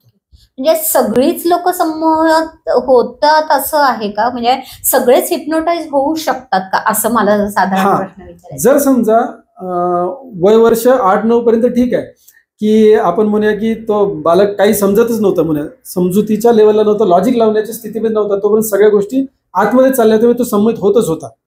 त्याच्यानंतर आपण कॉलेजमध्ये जातो त्यावेळेला नवीन गोष्टी शिकतो, म्हणजे हा संस्कारच झालाय.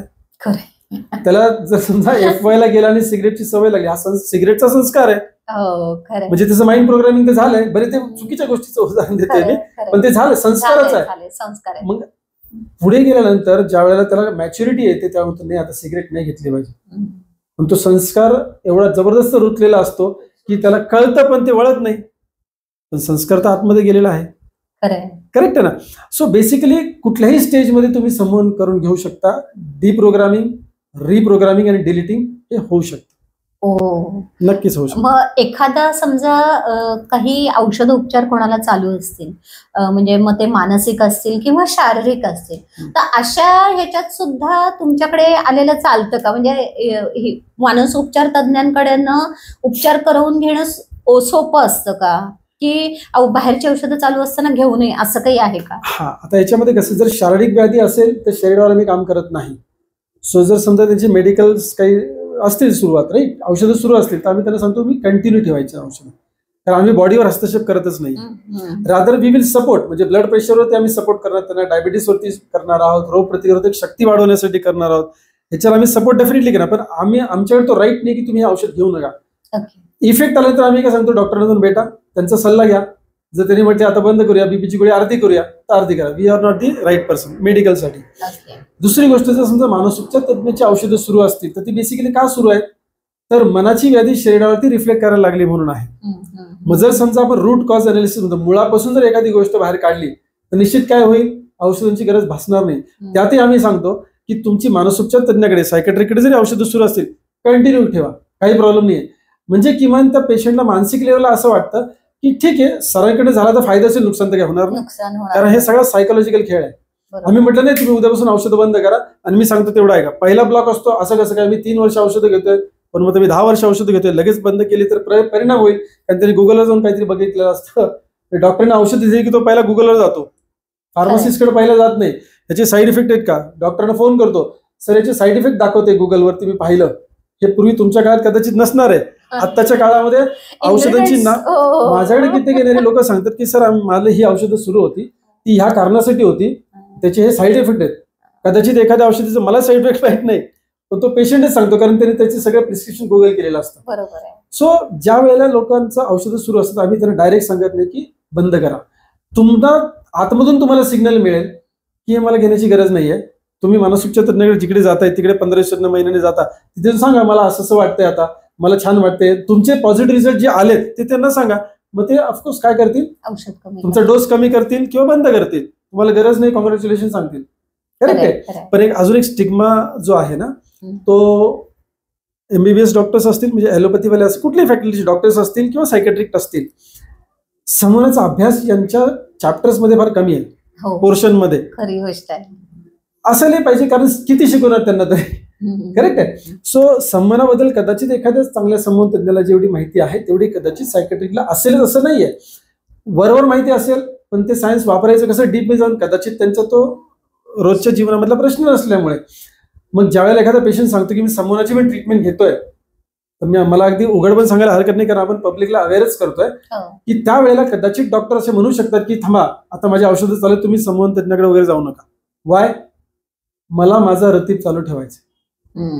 मी टोकाचं बोलतोय, हे बोलणं पण गरजेचं, कारण आम्ही 20 वर्षात बघतोय लोकांना की वाय अननेसेसरी. फार क्वचित अशी कमी डॉक्टर्स आहेत की जे म्हणतील की व्हेरी गुड, तुम्हाला कदाचित माझी गरज नाही, तुम्हाला कोणाची गरज आहे, संमोहन तज्ञाची गरज आहे. फार म्हणजे मी असे चांगले डॉक्टर नाही असं म्हणत नाहीये, पण it has become more practice of business. So definitely जागरूक राहणं फार गरजेचं आहे. औषधं चालू असले तर चालू ठेवायचे, रिझल्ट मिळाल्यानंतर बंद करा. आम्ही कुठे म्हणतो तुम्ही 12 वर्ष घेतलीत ना, माझून एका मिनिट काय फरक पडणार आहे का, काही फरक पडणार नाही, चालू ठेवा. Result will show that you should reduce the medicines. Sir, एकंदरीत तुमच्याशी बोलून मला खरंच खूप छान वाटलं, पण हे सगळं करताना मला असं वाटतं कुठेतरी, म्हणजे हे बॅक ऑफ द माइंड माझ्या चालू आहे, खरं खोटं मला खरंच माहिती नाहीये, की जसं आपण ॲलोपॅथी म्हणजे डॉक्टर म्हणतो, MBBS किंवा MD, तर हे पूर्णपणे सायंटिफिकली शिकलेलं हे फील्ड आहे. म्हणजे त्यांना माहिती आहे की हे मेडिसिन याच्यावर काम करतं, हे मेडिसिन याच्यावर काम करतं, आणि त्यांना हेही चांगल्या पद्धतीने माहिती असतं की ह्याचे साईड इफेक्ट्स काय आहेत. ठीक आहे, पण नाईलाज आहे त्यांनी ते एज्युकेशन घेतलंय, त्याच्यामुळे ते ते रेकमेंड करतात. आपण म्हणजे सामान्य जनता ब्लाइंडली ते फॉलो करतो, कारण आपण डॉक्टर नाही आहोत. पण आपण हे सगळं करताना फिजिकल हेल्थ बरोबर मेंटल हेल्थकडे कधीच लक्ष देत नाही. मेंटली जेव्हा स्ट्रेस येतो किंवा मेंटली प्रॉब्लेम येतात तेव्हा तो फिजिकलवर येतो. सुरुवात मेंटल पासून होते, तेव्हा ते फिजिकल मध्ये दिसायला लागतं. बरोबर. आणि मग फिजिकल मध्ये दिसायला लागल्यावरती पहिले आठवतात ते डॉक्टर.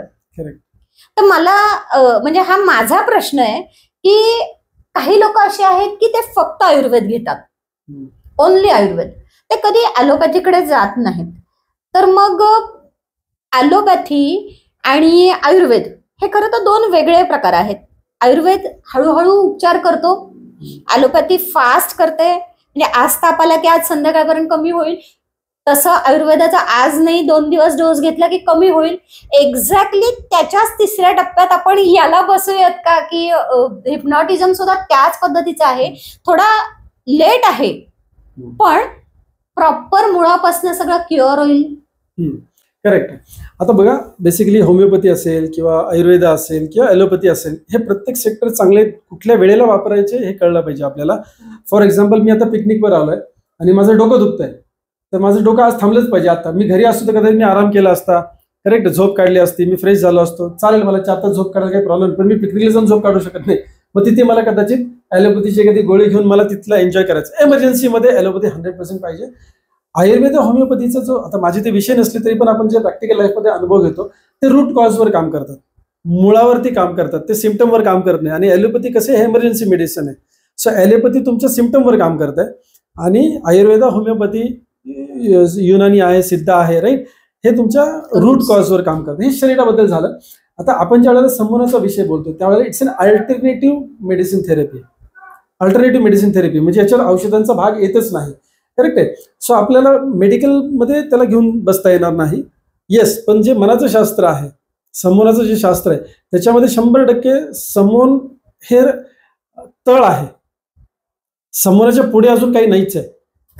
करेक्ट आहे. सो जे काही स्टडी झालेले आहेत, जे काही मनाचं शास्त्र, म्हणजे असं सांगितलं जातं की मनाचं शास्त्र एवढं मोठं आहे किंवा मन अजून जाणून घेणे एवढं मोठं आहे की समुद्राच्या काही लाटाच समजलेल्या आहेत आपल्या, ज्याच्या आधारावर आपण आज मानसोपचार करतो किंवा आपण संमोहन उपचार करतो. म्हणजे एवढं अजून मनाविषयी आपल्याला जाणून घेणं बाकी आहे.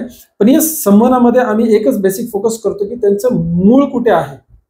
काही वेळेला व्यक्ती फक्त व्यसनांसाठी येतो. व्यसन डिलीट मारणं फार सोपं आहे. त्याच्या डोक्यातून आपण 1 किंवा 2 सिटिंगमध्ये काय करू शकतो, दारूची बाटलीच त्याला डिलीट मारू शकतो. त्यानं आयुष्यामध्ये कधी दारू घेतली होती हे आठवणं सुद्धा नाही, हे प्रोग्राम करता येतं, ज्याला आम्ही म्हणतो डिलीट ऑफ दी प्रोग्रामिंग.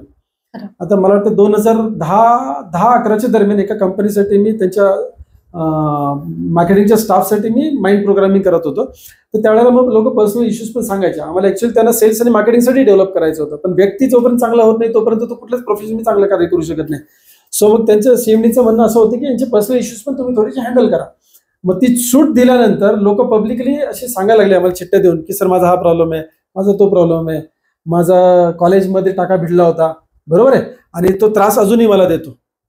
आज त्याची 2 मुलं शाळेत जात आहेत, ती व्यक्ती तिच्या कॉन्टॅक्टमध्ये नाही आहे, बरोबर आहे, पण ते डोक्यामधनं विषय जात नाहीये.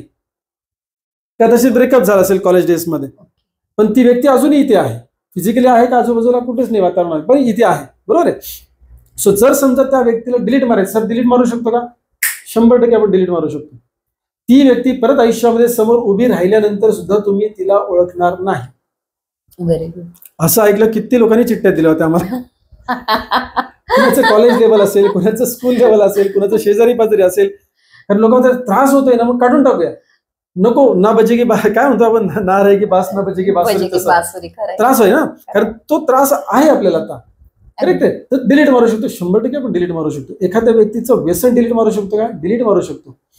त्या 10-11च्या दरम्यान एक डॉक्टरची बॅच आली होती आमच्याकडे साताऱ्यावरून पुण्यामध्ये. तर ते सगळे एकत्र आले होते मारुतीमध्ये आणि त्या व्यक्तीने सिगरेट विषयी सांगितलं होतं. चेन स्मोकर होता तो व्यक्ती. म्हटलं सर नकोच, ही बासुरी काढून टाका म्हणजे, कारण ते शब्दप्रयोग आला होता म्हणून ते म्हणजे हे काढूनच टाका सर. मला आठवायचं सुद्धा नाही की मी कधी सिगरेट पित होतो. तुर्य अवस्थेमध्ये गेल्यानंतर, गाढ अवस्थेमध्ये गेल्यानंतर आपण कम्प्लीट डिलीट मारू शकतो तो प्रोग्राम. आता बाकीची जी मंडळी होती ती टेस्टिंग मध्ये होती, त्याच्या मित्रमंडळी सगळी खेचणारी एकमेकांना, राईट. मला वाटतं ह्याचा आपला कात्रेचा घाट पास करून गेल्यानंतर त्यांना उत्सुकता होती की काय म्हणजे रिझल्ट बघायचा होता, काय झालं, राईट.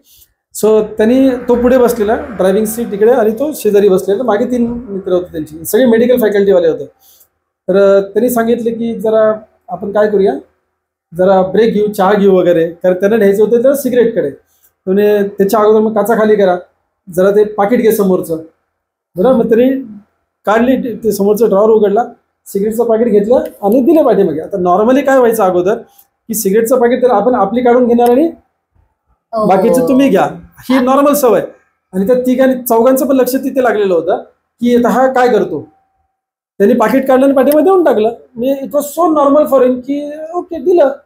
तिघं एकमेकांकडे बघायला लागले पाठीमागची, म्हणजे बहुतेक सूचनांचा परिणाम झालाय. मग ते म्हटलं अरे तू घे ना. आश्चर्याने मागे बघायला, मी नाही घेत. मी कुठे घेतो, अरे काय घे, त्याला काय होतंय. नाही मी नाही घेत. येताना प्रवास करून साताऱ्यानं आले त्यावेळेस ते घेत होते, करेक्ट. जाताना माइंड प्रोग्राम इज चेंज. आता त्यांनी काय म्हटलं, तू आरशात बघ, कारण मार्क होता, एवढी वर्ष सिगरेट घेतलाय म्हटलं, तुझा मार्क होता, हीटमुळे तो मार्क तयार होतो. नाही ते काय नाही होणे, ते काहीतरी वेगळं आहे, म्हणजे असंच तो कलर आहे. सिगरेट मी कधी घेतलेली नाही, पण ह्याचा वेगळा परिणाम होऊ शकतो जर समजा आपण तेवढंच. मला सांगायचं काय तात्पर्य, हे ॲलोपॅथी सारखं काम करत नाही आपण. आता हे काढलं, सिगरेट डिलीट मारली म्हणजे काय झालं, ॲलोपॅथी सारखं काम झालं, जे फार सोपं वाटू शकतं आपल्याला. व्हेरी गुड, एका सेक्शनमध्ये सिगरेट डिलीट मारली, परत कधीच घेणार नाही. पण तो सिगरेटकडे का गेला, त्याच्या रूट कॉजकडे जर गेलं, बरोबर आहे. व्यसनांकडे का गेला, एखाद्या व्यक्तीला दारूचं सगळं ओके आहे पण फॅमिली रिलेशन चांगलं नाहीये, मग त्याची दारू डिलीट मारून उपयोग होतच नाही. त्याचं रिलेशन जे आहे चांगलं करणं, आणि 2 व्यक्तींच्या रिलेशन मध्ये आड काय येते तर मनच आड येत आहे, आणि आपण मनाच्या शास्त्रावरती काम करतोय. मग जर त्याच्या माइंडमध्ये त्याच्या लाईफ पार्टनर विषयीचा जो चुकीचा धारणा आहे, चुकीचा प्रोग्राम आहे, किंवा एखादा संशय असू शकतो, काही असू, गैरसमज असू शकतो, तो निघाला तर मग दारू काढली तर 100% ओके आहे. पण आज दारू काढून टाकली आपण कम्प्लिटली, त्याचं रिलेशन सेट राईट झालं का, नाही झालं. म्हणजे दारू काढणे हा ॲलोपॅथीचा प्रकार झाला, जो चांगलाच आहे, कारण दारू गेलीच पाहिजे, पण कदाचित तो वेगळा अजून कुठल्या तरी गोष्टीमध्ये अडकू शकतो, कारण त्याचा रूट कॉज निघालेला नाहीये. सो आम्ही ह्या दोन्ही गोष्टी बघतो की त्याचा रूट कॉज पर्यंत पोहोचायचं आहे, म्हणून आम्ही त्याला 5-6 सेटिंगसाठी बोलवतो, जेणेकरून आम्हाला रूट कॉज पर्यंत समजायला लागेल. येस सर, आज खूप सारी माहिती मिळाली तुमच्या मार्फत आम्हाला. आणि डॉक्टर रनवरे सर, खरं तर याविषयी मी आणि माझे प्रेक्षक आम्ही सगळेच इथे झिरो होतो, पण आज ह्या सगळ्या आपल्या डिस्कशन नंतर ना मला एकच गोष्ट समजली की आपल्यातल्या प्रत्येकाला मानसोपचार तज्ञांची गरज आहे. कुठेतरी बॅक ऑफ द माइंड खूप सारे विचार चालू असतात आणि न कळतपणे झोप उडते, व्यसन लागतं किंवा आजारांना निमंत्रण मिळतं, कारण हे विचारच आहेत जे आजार निर्माण करतात. त्या आजारात रूपांतर झाल्याच्या नंतर न हॉस्पिटलच्या चक्रा मारण्यापेक्षा आज आपण आपल्या मनाचं सर्व्हिसिंग करून घ्यायला हरकत नाही. जेव्हा मनाचं सर्व्हिसिंग होणार आहे तेव्हाच हे सगळे प्रश्न सुटणार आहेत. करेक्ट. सर, मी बोलले हे नक्की बरोबर आहे का, तुम्ही सांगा. बेसिकली कसं आहे आता की संमोनाचा वापर, म्हणजे आता प्रेक्षकांना मी सांगू इच्छितो की तुम्हाला वाट बघायची नाही की हा मला भीती वाटायला लागली आता जाऊ संमोन तज्ञाकडे. मी म्हणतो की अँटीव्हायरस का बसवला जातो कम्प्युटरमध्ये, अँटीव्हायरस का बसवला जातो, काही ना काही गोष्टी येणार, इन्शुरन्स का काढला जातो, काही चुकीचं जर घडलं तर वी आर प्रोटेक्टेड, म्हणजे ऍटलिस्ट फायनान्शियल लॉस होणार नाही, बरोबर आहे. तसं आपल्याला आपल्या अंतर्मनामध्ये अँटीव्हायरस बसवणं गरजेचं आहे, जेणेकरून येणारा चुकीचा विचार असेल, एखादी चुकीची संवेदना, पंचेंद्रियांच्या माध्यमातून येणारी जी चुकीची संवेदना आहे ती जर आत शिरण्याचा प्रयत्न करत असेल तर काय असेल, तिथे आपला अँटीव्हायरस काम करत असेल, तो रिजेक्ट करेल, ती काय करेल, रिजेक्ट करेल. एखादी व्यक्ती अगदी वारकरी कुटुंबामध्ये जन्माला आली आहे आणि लहानपणापासून त्यांचं हाड वाटलेलं आहे साध्या भाषेमध्ये, करेक्ट आहे. आता मला सांगा किती पॉसिबिलिटी आहे की ती व्यक्ती 25व्या वयात हॉस्टेलला गेली म्हणून नॉनव्हेज खाईल, नाही, करेक्ट आहे ना, कारण तो संस्कार इतका दृढ झालेला आहे आतमध्ये की तो लगेच फेटाळून होतो. कदाचित ते व्हेज नॉनव्हेजच्या हॉटेलमध्ये पण जात नाही, ते फक्त व्हेजच हॉटेल पाहिजे, इथपर्यंत जड असतो तो आतमधला संस्कार, करेक्ट आहे. तसं आपल्याला अभ्यासामध्ये प्रगती करायची. मी म्हणत नाही तुम्हाला अडचणी आहेत म्हणून समूह तज्ञाकडे जा, अडचणी नाहीत, congratulations, you are the best person on this earth, congratulation, अभिनंदन आहे. आता तुम्ही अपग्रेडेशनसाठी जा, तुम्ही प्रोग्रेससाठी जा, तुम्ही यशस्वी होण्यासाठी संबंध तज्ञाकडे जा, की मला सक्सेसचा माइंडसेट तयार करायचा आहे, मला रोगप्रतिरोधक शक्ती वाढवायची आहे, मला काम नाही सवय. बरं, प्रत्येक व्यक्तीने एवढं तरी तपासून बसावं की मी मेडिटेशन करतो किंवा करते, 10 मिनिटं मेडिटेशन होतंय का, नाही होत तर प्रोग्रेस केलं पाहिजे ना. म्हणजे काही ना काही चलबिचल आतमध्ये आहे, मग त्याला व्हाईट वॉश लावायला काय हरकत आहे. सो आपण अभ्यासामध्ये समूहाचा वापर करू शकतो, आध्यात्मिक गोष्टींसाठी आपण समूहाचा वापर करू शकतो, सामाजिक जीवनामध्ये राईट आपण ह्याचा वापर करू शकतो, वैयक्तिक आयुष्यामध्ये याचा वापर करू शकतो, थेरपीसाठी करू शकतो. आज विदेशामध्ये बघितलं तर तुम्हाला अगदी आपल्याकडे डेंटिस्ट आपण इकडे तिकडे सहज बघतो, जनरल प्रॅक्टिशनर, तसे काउन्सिलर्स आणि हिप्नोटिस्ट तुम्हाला दिसतील. कारण तिकडे तेवढं सायन्स ओपन माइंडेडली लोकांनी ऍक्सेप्ट केलंय की मी काउन्सिलरकडे जाणारे सहज सांगतात लोक, मी मागच्या महिन्यात काउन्सिलरकडे जाऊन आलो, मला बरं वाटतं. जसं आपण नॉर्मली सांगतो मला डोकं दुखत होतं, पोटात दुखत होतं, मी डॉक्टरकडे जाऊन आलो, तसं तिथं नॉर्मल आहे, आपल्याकडे नॉर्मल नाही. आणि 3 लाख लोकांच्या पाठीमागे आज एक सायकॅट्रिस्ट आहे भारतामध्ये. 3 लाख पॉप्युलेशन मध्ये फक्त एक सायकॅट्रिस्ट आहे. माझा डेटा नाहीये हा, गुगलवर तुम्ही लावून बघू शकता डेटा, राईट. सो 3 लाख लोकांच्या पाठीमागे एक सायकॅट्रिस्ट आहे, त्याच्याकडे लोक जात नाहीत. संमोहन अजून कमी आहेत. पण जर तुमच्या शहरामध्ये संमोहन असतील, चांगले असतील, त्यांचं रेप्युटेशन बघा, त्यांचे रिझल्ट बघा, आणि ज्ञान चांगलं असेल, अनुभव चांगला असेल, तर 100% डोंट वेट फॉर प्रॉब्लेम्स. कशाची भीती वाढलीच पाहिजे, एखादं व्यसन असलंच पाहिजे, एखादी दुष्कृत्य आपल्याकडे घडलीच पाहिजे, एखादा गिल्टी फिलिंग असलंच पाहिजे, नॉट नेसेसरी. ते होऊ नये म्हणून सुद्धा गेलं पाहिजे. म्हणजे इन्शुरन्स काढा मी म्हणेन मनाचा, समोर म्हणजे मनाचा इन्शुरन्स आहे. अगदी त्याच्यामध्ये भीती, काळजी, टेन्शन, निराशा, अस्वस्थपणा, भयगंड, न्यूनगंड, एकलकोंडेपणा, राईट, न्यूनतेची भावना आपण म्हणतो ती असते. अशा कितीतरी नकारात्मक गोष्टी आहेत ज्यांना आपण हळूहळू जोपासत जातो आणि मग ते डोकं वर काढलं की मग विस्फोट होतो. सो मला म्हणायचं की दिवाळी टू दिवाळी साफसफाई नाही करायची, आपल्याला रेग्युलर साफसफाई करूया, जेणेकरून आपल्याला दिवाळीला लोड येणार नाही. It will be cleansing of your mind. Absolutely sir, खूप माहिती मिळाली आज तुमच्याकडनं. म्हणजे मी तर म्हणते की आज आपला जो कार्यक्रम बघणारी प्रत्येक व्यक्ती आहे त्याला नक्कीच हे वाटणार आहे की आज माझ्याही मनाचं सर्व्हिसिंग करून घेणं गरजेचं आहे. प्रेक्षक हो, तुम्हाला आज आमच्या सरांबरोबर झालेलं डिस्कशन कसं वाटलं नक्की कमेंट करून कळवा. आणि कुठलाही प्रॉब्लेम असेल किंवा कुठलीही अडचण असेल किंवा सरांची तुम्हाला अपॉइंटमेंट हवी असेल तर त्यांचा नंबर आम्ही डिस्क्रिप्शन मध्ये देत आहोत. आणि नक्कीच सरांशी बोलून घ्या. याविषयी काही अनेक प्रश्न जर तुमच्या मनात उत्पन्न होत असतील तर त्याचीही उत्तरं सर तुम्हाला नक्कीच देतील. त्यांचा नंबर आम्ही शेअर करतोय, त्यांची वेबसाईट वगैरे आम्ही तुम्हाला शेअर करतोय, आणि त्यांचा स्वतःचा एक युट्यूब चॅनल आहे तर तो सुद्धा आम्ही तुम्हाला डिस्क्रिप्शन मध्ये मेन्शन करतोय. तर तुमच्या मनातले सगळे प्रश्न तुम्ही डायरेक्टली सरांना विचारू शकता. आणि त्याच पलीकडे त्यांची अपॉइंटमेंट घ्यायची असेल तरी तुम्ही त्यांच्याशी भेटू शकता. नक्की कमेंट करून कळवा आजचा भाग कसा झालाय. आणि सर, मी तुमचे मनापासून आभार मानते की तुम्ही अगदी मनमोकळेपणानं याच्यावरती डिस्कशन केलं. आता 1-2 गोष्टी फक्त मी सांगेन की एक तर पहिली गोष्ट म्हणजे आठवण चॅनलचा धन्यवाद आहे की त्यांनी एक पुढाकार घेतला आणि एवढ्या लांब येणं, सगळा सेटअप घेऊन येणं, हे शूट करणं, परत एडिटिंग वगैरे, ह्याच्यामध्ये खूप मेहनत असते. म्हणजे ही घरात बसून एखादी रेसिपी आपण सांगतो किचनमध्ये, तेवढं सोपं नाहीये जे मॅडमचं आज काम आहे. म्हणजे व्हेन्यूवरती जायचं, मग 30 किलोमीटर आहे, 50 किलोमीटर ते जातात. त्या व्यक्तीच्या, माझं आपलंच बोलणं मला वाटतं 3 महिने झालं चालू आहे, त्याच्यासाठी एवढा फॉलोअप करणं वगैरे. खरंच तुमचं काम हे कौतुकास्पद आहे की तुम्ही हे सगळं समाजासाठी करताय आणि समाजापर्यंत चांगल्या लोकांना पोहोचण्याची संधी तुम्ही निर्माण करून देताय. आज मला सुद्धा मी नेहमी व्हिडिओ शूट्स करत असतो, मला फार सोपं असतं. मी स्टँडी लावतो, मोबाईल रेकॉर्ड करतो, चालू करतो आणि बडबड बोलून मोकळा होतो. मला 3 मिनिटाचा व्हिडिओ असेल किंवा 20 मिनिटाचा व्हिडिओ असेल किंवा व्हाईट बोर्ड पाठीमागे एखादा कन्सेप्ट एक्सप्लेन करायचं, स्टँड लावला, व्हिडिओ शूट केला, संपला विषय, 5 मिनिटात अपलोड. तुमचं काम त्याच्यापेक्षा फार निराळ आहे. म्हणजे हा जो आपला आता कार्यक्रम चालू आहे याच्यापेक्षा जास्त मेहनत तुम्ही अगोदर घेतली, नंतरही घेणार आहात. सगळ्यात पहिलं तर तुमचं अभिनंदन आहे की तुम्ही खूप मोठं पाऊल उचललंय आणि तुम्ही समाजासाठी चांगलं कार्य करताय.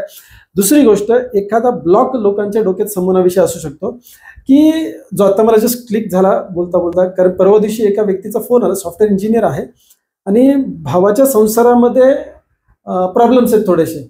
सो त्यांची तळमळ आहे की भावाचं काहीतरी चांगलं व्हावं, त्यांच्या रिलेशनशिपमध्ये काहीतरी चांगल्या गोष्टी व्हाव्यात, जेणेकरून 2-2.5 वर्ष फक्त झालेत लग्नाला. सो चांगलं सुरळीत चालावं. तर त्या म्हटलं की सर असं काय आपण त्यांना हिप्नोटाइज करू शकतो का. आता काय छोटा व्हिडिओचा पार्ट कुठेतरी माझा बघितलेला असतो किंवा इंटरनेटवर आपण सर्च करतो आणि बघतो आणि त्याच्या आधारे म्हणतो की सर त्याला डायरेक्ट हिप्नोटाइज करून टाकूया, मी त्यांचा संसार चांगला होईल. राईट.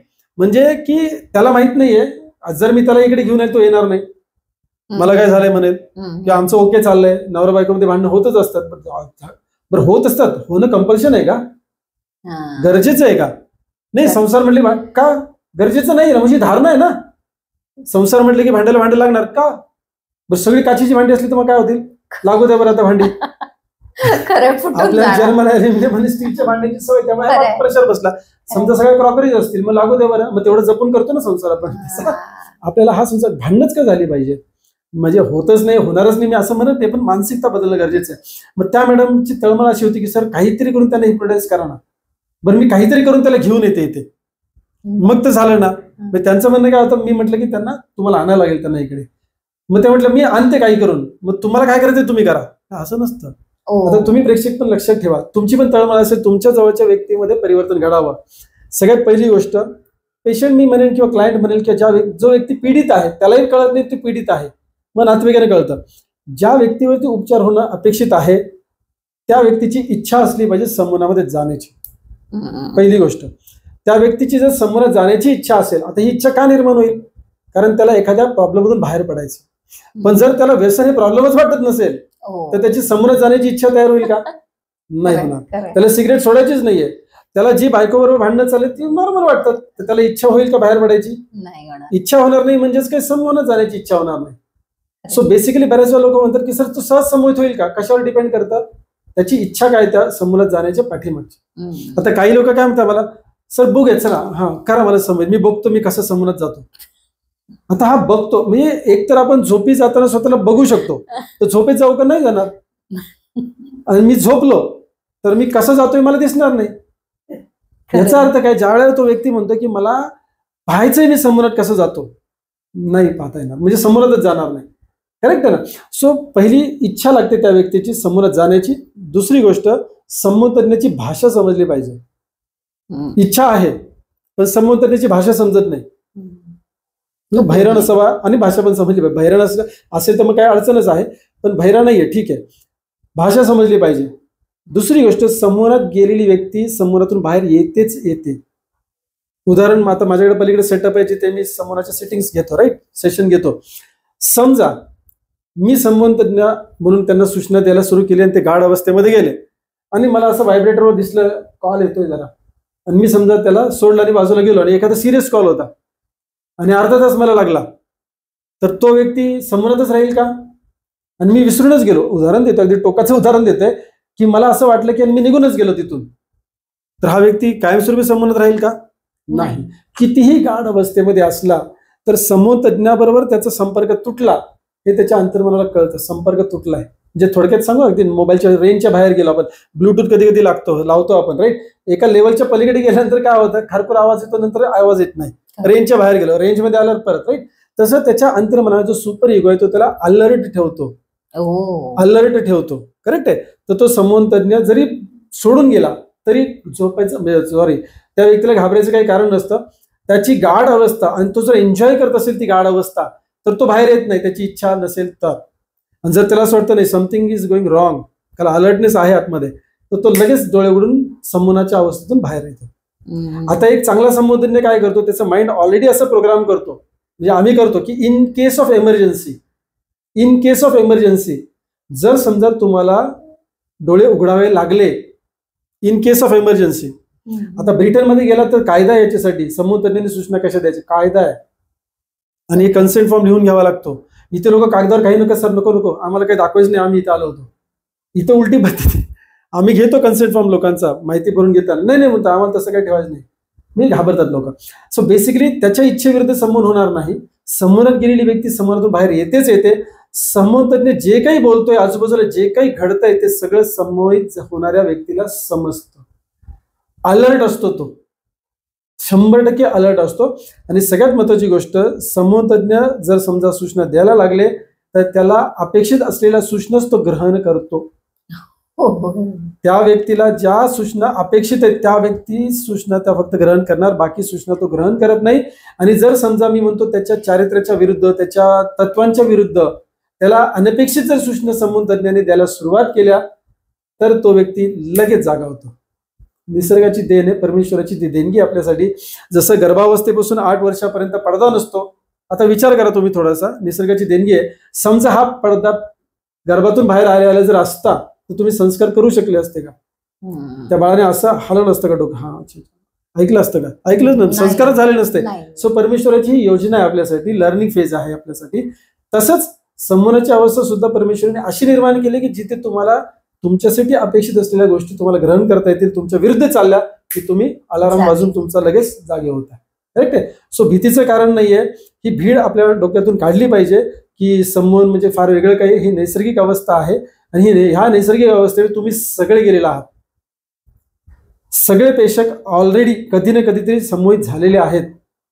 दिवसातून 2 वेळेला आपण संमोहनामध्ये जातो. एक सकाळी जागे होतो त्यावेळेला अर्धवट झोपेच्या अवस्थेमध्ये आपण, की सकाळी आपल्या घरात कोणतरी आपल्याला हाक मारून उठवतं, तर आपण झोपेच्या अवस्थेतही नसतो आणि जागृत अवस्थेमध्येही नसतो. तर त्यावेळी अर्धवट जागेची जी अवस्था असते, जागरूकपणाची अवस्था असते, ती संमोहनाची अवस्था आहे. म्हणजे it's a state of brain, basically alpha state of brain आहे. ह्या वेळेला आपण घरामध्ये मुलांना उठवतो किंवा आपल्या पतीला उठवतो किंवा पत्नीला उठवतो किंवा अजून कोणाला आवाज देतो घरामध्ये. कसा दिला पाहिजे? संमोहन तज्ञासारखा आवाज दिला पाहिजे, प्रेमाने आवाज दिला. एवढं रे पाणी चाललंय, बसेल, वेळ होतोय, रोजची कटकट आहे, तुमची उठत नाही. तर तुम्ही संमोहन तज्ञ झालात. कुणाचे? त्या व्यक्तीचे. ते बाळच नवरा असेल कदाचित, आणि तुम्ही नको ते बोलताय. ते कुठे चाललंय? अंतर्मनामध्ये चाललंय. आणि that is a programme going inside. सो तुम्ही संमोहन तज्ञ ऑलरेडी आहात, लक्षात घ्या. कुणाचे तो भाग वेगळा आहे. रात्री झोपल्यानंतर मी म्हणेन की सगळ्यात शेवटचं काम आपण काय करतो झोपी जाताना? सगळ्यात शेवटचं काम. आता बघा, तुम्ही जी कामं काल परवा केली ते तुमच्या डोळ्यासमोर आली असेल कदाचित, की हा आम्ही दिवा बंद करतो, वॉशरूमला जाऊन येतो, किंवा पांघरून घेतो, किंवा व्हॉट एव्हर, किंवा बाम लावतो, काही जे काही रिच्युअल असेल तुमचं. सगळ्यात शेवटचं काम मी म्हणतोय, झोपी जाण्या अगोदर सगळ्यात शेवटचं काम कोणतं? आजकालच्या ह्याच्यात तर लोक मोबाईल सगळ्यात शेवटचं काम म्हणजे शेवटचं काम. टुक काय झालं आहे ना? हो, म्हणजे ते which is very bad. Very bad. Yes, माझ्याकडे खूप केसेस येतात डी एडिक्शन ऑफ मोबाईल. हे व्यसन आहे. हो, व्यसन आहे. आणि पप्पाच्या समोर करू शकतो आपण. सगळ्यात बेस्ट म्हणजे कुणाच्याही समोर करू शकतो. एवढं हे व्यसन आहे. कदाचित सिगरेट मुलगा घरात पिणार नाही, किंवा तो म्हणणार नाही घरी जायचे आज नको, बरोबर आहे. दारू कदाचित घरी पिऊन माणूस जाणार नाही. पण हे काय? पप्पांच्या समोर, पप्पांच्याच मोबाईलवर व्यसन चालू आहे. करेक्ट आहे ना? Okay, fine. मी काय सांगत होतो? हा, सॉरी. सगळ्यात शेवटचं काम रात्री झोपताना कुठलं आहे? किंवा झोपतो आपण त्याच्या अगोदरचं सेकंड लास्ट काम म्हणूया. सगळ्यात शेवटचं काम झोपी जाणं आहे. सेकंड लास्ट काम कुठलं? सर, कदाचित प्रत्येकाची वेगवेगळी असू शकते. नाही, सगळ्यांचं एकच आहे. मी सांगतो, युनिव्हर्सल आहे. जसं मगाशी लाईट बंद करणे, पांघरून घेणे, पाणी पिणे, वॉशरूम, ही वेगवेगळी कामं असतील. पण त्याच्याही नंतरचं अजून एक काम आहे. एक शेवटचं काम आपण जे करतो झोपण्या आधी, ते असतं डोळे झाकणं, पापण्या बंद करणं. बरोबर आहे. पापण्या झाकल्यापासून गाढ झोपेची अवस्था येईपर्यंत अर्धवट झोपेची जी अवस्था आहे ना, ती संमोहनाची अवस्था आहे. आता आपल्या बाळाबरोबर आपण काय गप्पा मारत मारत झोपवतो, आपल्या पतीबरोबर आपण काय बोलतो शेवटी, करेक्ट आहे. हे सगळं कुठे प्रोग्राम होत आहे? आपण म्हणतो ना, कधी कधी एखादी बाई म्हणजे नवऱ्याला काही काही गोष्टी सांगत असते, बरोबर आहे, आणि त्याचा डोळा लागून जातो. संमोहनात आहे तो संमोहनात आहे व्यक्ती. कारण अल्फा स्टेट आलेली, मेंदूची अवस्था आली, पडदा पडलेला आहे. म्हणजे जागरूक अवस्थेमधून तो निद्रेच्या अवस्थेमध्ये चाललाय. दरम्यान कुठली अवस्था येते? संमोहनाची अवस्था येते. भले काही ठराविक कालावधीसाठी असेल, पण मग ज्या वेळेला एखादी गाडी ठोकली आणि मी आतमध्ये एक सूचना घेतली की आता इथून पुढे मी गाडी चालवणार नाही, किती वेळ लागला सूचना घ्यायला? एक क्षण. बरोबर आहे.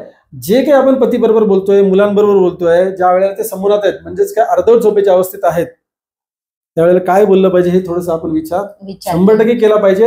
आणि सगळ्यात म्हणजे पापणी झाकण्या अगोदर सुद्धा तुम्ही अगदी थोडं अल्फा स्टेट चाललेलं असतं, रिलॅक्स होत असतं, बरोबर आहे. तर तुमचा जो थॉट प्रोसेस आहे तो फक्त अपेक्षित तोच पाहिजे. आता अजून एक पॉईंट आठवला म्हणून सांगतो, कदाचित प्रेक्षकांच्या याच्यातनं किमान जर एवढा फरक आज पूर्ण सेशनमध्ये हा जर मेसेज तुम्ही इथे टाकलात तर खूप चांगला फायदा होईल. पहिली गोष्ट, आपल्या सगळ्यांना माहिती आहे की सकारात्मक बोललं पाहिजे, पॉझिटिव्ह बोललं पाहिजे. ह्याच्यात काही दुमत आहे कुणाचं? नाही. करेक्ट, कुणाचंच नसावं. नकारात्मक बोललं नाही पाहिजे, हे पण बरोबर आहे. Yes or no? आता एखादं नकारात्मक वाक्य किंवा सकारात्मक वाक्य म्हणजे काय असतं की ज्या वाक्यामध्ये नाही, नो, नेवर, नकार आला एखादा शब्द, तर तो नसावा, तर ते सकारात्मक वाक्य होईल. आणि जर आला तर ते नकारात्मक वाक्य होईल. आता बघा, तुम्ही सुद्धा हो म्हणाल की त्याचे आपले प्रेक्षक पण काय म्हणतील की हो सकारात्मक बोललं पाहिजे, नकारात्मक बोललं नाही पाहिजे. कितीही गुगल केलात, कितीही युट्यूबवर बघितलं, कुठेही बघितलं, तर मी आता जे सांगतोय ते मिळणार नाही. माझ्या चॅनलवर कदाचित मिळेल, माझ्या व्याख्यानात कुठेतरी मिळेल. हा रणोरे बाबाचं मंत्र आहे, बाबा म्हणून. ओके, नाव समजा मी एक वाक्य बोलतोय सकारात्मक, मी रोज दारू पिणार. हे वाक्य सकारात्मक आहे. याच्यामध्ये नाही, नो, नेव्हर, नको असं कुठेच नाहीये. कुठेच नाहीये. मग मी बोललं पाहिजे का सकारात्मक? नाही, सकारात्मक बोलू नका. बर, नकारात्मक बोलूया का मग? मी इथून पुढे कधीही दारूला स्पर्श करणार नाही. अरे नकारात्मक वाक्य, असं बोलू नये. नाही आला ना. पण त्याचा भाव काय आहे समजून घ्या. ज्या वेळेला मी म्हणतो की मी इथून पुढे रोज दारू पिणार, वाक्य सकारात्मक आहे, पण भाव काय आहे? नकारात्मक आहे. आणि मी असं म्हणतो की मी इथून पुढे कधीही दारूला स्पर्श करणार नाही, वाक्य नकारात्मक आहे, पण भाव काय आहे? भाव सकारात्मक आहे. मग जर आपण एक लेबल लावून टाकलं की पॉझिटिव्ह बोलायचं आणि निगेटिव्ह बोलायचं नाही, मग संभ्रमामध्ये राहतो माणूस. नक्की काय करायचं? मी मंत्र देतो तुम्हाला माझा एक, फक्त अपेक्षित तेच बोलायचं, अपेक्षित तेच बोलायचं, अपेक्षित तेच बोलायचं. हा एक जर मंत्र घेतला तर तुमचं लक्षात येईल की आपण दिवसामध्ये किती वेळा चुकीचं बोलतो, उगाचच. आता फॉर एक्झाम्पल, तुम्ही वेळेच्या अगोदर आलात, पण मी एक उदाहरण म्हणून निगेटिव्ह पकडतोय की समजा आपलं 2चं टायमिंग ठरलं होतं. समजा तुम्ही फोन करून मला सांगितलं असं, सर मला थोडंसं यायला काही लवकर जमणार नाहीये किंवा वेळेत यायला मला जमणार नाहीये, सॉरी बरं का, आपण 2:30ला सुरू करू. बरोबर आहे. आता हे नॉर्मल आपण कन्वे करतोच. मला म्हणायचं याच्यात नाही या शब्दाने आलं पाहिजे, असं बोलूया. सर मला यायला थोडा उशीर होईल, मला लवकर यायला जमणार नाही, वेळेत यायला जमणार नाही, असं बोलण्यापेक्षा निर्धारित सांगा की मला अर्धा तास उशीर होतो. अपेक्षित ते बोलूया. का ना, नो म्हणजे नकार घंटा का? अगदी बाळाला घेतलं, नाही रे, नाही नाही नाही नाही नाही, कधीपासून चाललंय? अरे हो हो म्हणूया ना, हो रे हो, नाही नाही नाही, कधीपासून नकार घंटा सुरू आहे? बरोबर आहे ना. म्हणजे आपल्या आतमध्ये कधीपासून गेलं माहितीये का ते नकार? खरंय, म्हणजे जन्मताच आपण नाहीच सुरुवात करतो. बरोबर आहे, नकळत झाली आहे. पण कदाचित हा शेवटचा, मी म्हणून काय म्हटलं, ही एक गोष्ट जरी आपण आज या पूर्ण सेशन मधून घेतली की अपेक्षित तेच बोलायचं. बरोबर, अपेक्षित तेच बोलायचं. बरं, ते अपेक्षित म्हणजे एखाद्याला दारू अपेक्षित वाटू शकते. मुद्दाम फोडून सांगतोय ते. सरांनी काय सांगितलं, मी व्हिडिओ बघितलाय, आता उद्या हा व्हिडिओच्या स्वरूप सगळ्यांसमोर झाला नाही, मी व्हिडिओ बघितला होता. सर म्हटलं अपेक्षित तेच बोलायचं ना, अपेक्षित तेच करायचं ना, अपेक्षित तेच विचार करायचे. अपेक्षित, आता बरं लास्ट, आता मी कन्क्लूड करणार आहे. ओके, की चांगलं ते चांगलंच असतं, राईट? चांगलं ते चांगलंच आहे, नॉट नेसेसरी, गरजेचं नाहीये. मॅकडॉनल्डचा बर्गर आहे, आणि मला उघडपणे सांगायला काहीच अडचण नाहीये. मॅकडॉनल्डचा बर्गर आहे, चांगला आहे की नाही? चांगलं आहे. सॅनिटरी कंडिशन मेंटेन्ड आहे, चांगल्या स्थितीत बनवलेला आहे, फ्रेश आहे, न्यूट्रिटिव्ह व्हॅल्यू पण आहे त्याला, चांगला आहे. बर्गर चांगला आहे, रोज खा, योग्य नाहीये. सो प्रत्येक चांगली गोष्ट योग्य असेलच असं नाहीये, पण प्रत्येक योग्य गोष्ट बाय डिफॉल्ट काय असते? चांगलीच असते, फक्त ती वाटत नाही आपल्याला. ज्वारीची भाकरी बाय डिफॉल्ट चांगलीच आहे, राईट? योग्यच आहे, पण वाटत नाही. नको चपात्या कर म्हणतो आपण, येस और नो? किंवा आज सण सुद्धा भाकरी कशाला, मग चुकीचं खायचं सणाच्या दिवशी. करेक्ट आहे. सो लक्षात घ्या, अपेक्षित म्हणजे काय? जे तुमच्यासाठी, तुमच्या कुटुंबासाठी, तुमच्या समाजासाठी, तुमच्या देशासाठी आणि अखंड मानवजातीसाठी जे योग्य तेच करा. सिंपल. पूर्ण जीवनाला एका सरळ सूत्रामध्ये आपण बांधू शकतो. प्रत्येक चांगली गोष्ट असेल ती योग्यच असेल असं नाहीये. विदेशामध्ये मिनिस्कर्ट चांगला पण योग्य पण आहे त्यांना. आपल्याकडे आपण अरे हे बघ स्लीवलेस घातलं, हे बघ. सो जिकडे योग्य आहे तिकडे ओके, फाईन. सो माझं म्हणणं असं आहे की प्रत्येक चांगली गोष्ट योग्य असेलच असं नाहीये. आपल्याला योग्य ते करायचं आहे, स्वतःसाठी, माझ्या कुटुंबासाठी, मी ज्या समाजाचा घटक आहे त्या समाजासाठी, मी ज्या देशाचा आहे त्या देशासाठी, आणि मग अखंड मानवजातीसाठी. म्हणजे कुठलाही निर्णय घेताना जर तुम्ही या 5 सूत्रांना बघितलं, माझ्यासाठी, माझ्या कुटुंबासाठी, मी ज्या समाजामध्ये राहतो त्या समाजासाठी, ज्या देशाचा नागरिक आहे त्या देशासाठी, आणि अखंड मानवजातीसाठी, कुठलाही निर्णय घ्यायचा ह्या 5 सूत्रांमध्ये घ्या, 100%. मी अगदी बोलले असं म्हणेन, कुणाच्या पप्पाला घाबरायची गरज नाही निर्णय घेताना. जर हे सगळं ओके असेल तर yes yes yes yes yes, हे ओके असेल तर कुणाच्या पप्पाला घाबरायची गरज नाही. आणि ह्याच्यात कुठलंही एक नो असेल तर कुणाच्या पप्पाने जरी फोर्स केला तरी त्याला करायचं नाही, राईट? Thank you so much. खूप पेशंटली तुम्ही, आणि ऑफकोर्स जर समजा प्रेक्षक आपले ह्या लेवलपर्यंत बघत असतील, शेवटपर्यंत बघत असतील, तर यस, तुमच्या पेशन्सलाही सॅल्यूट आहे, कारण आज आपल्याला सवय स्क्रोलिंगची लागली आणि हा माहितीचा कार्यक्रम तुम्ही एवढा वेळ बघताय म्हणजे निश्चितच तुम्हाला सॅल्यूट आहे. अपेक्षा ही आहे की तुम्हाला आमची कधी गरज पडू नये, कारण तुम्ही एवढे पेशन्स ठेवलेले आहेत लाईफमध्ये. पण कधी गरज पडली तर of course we are there to help you and support you. Thank you so much. माहिती ही खूप खूप महत्वाची आहे, म्हणजे खूप हा शब्द सुद्धा कमी पडेल. आणि म्हणूनच सर पुन्हा एकदा तुमचे धन्यवाद की तुम्ही आभारी. मी आमच्यासाठी देखील एवढा आभारी. वेळ काढलात आणि प्रेक्षकांसाठी तुम्ही एवढी महत्वाची माहिती दिली. धन्यवाद सर. Thank you so much. नमस्कार.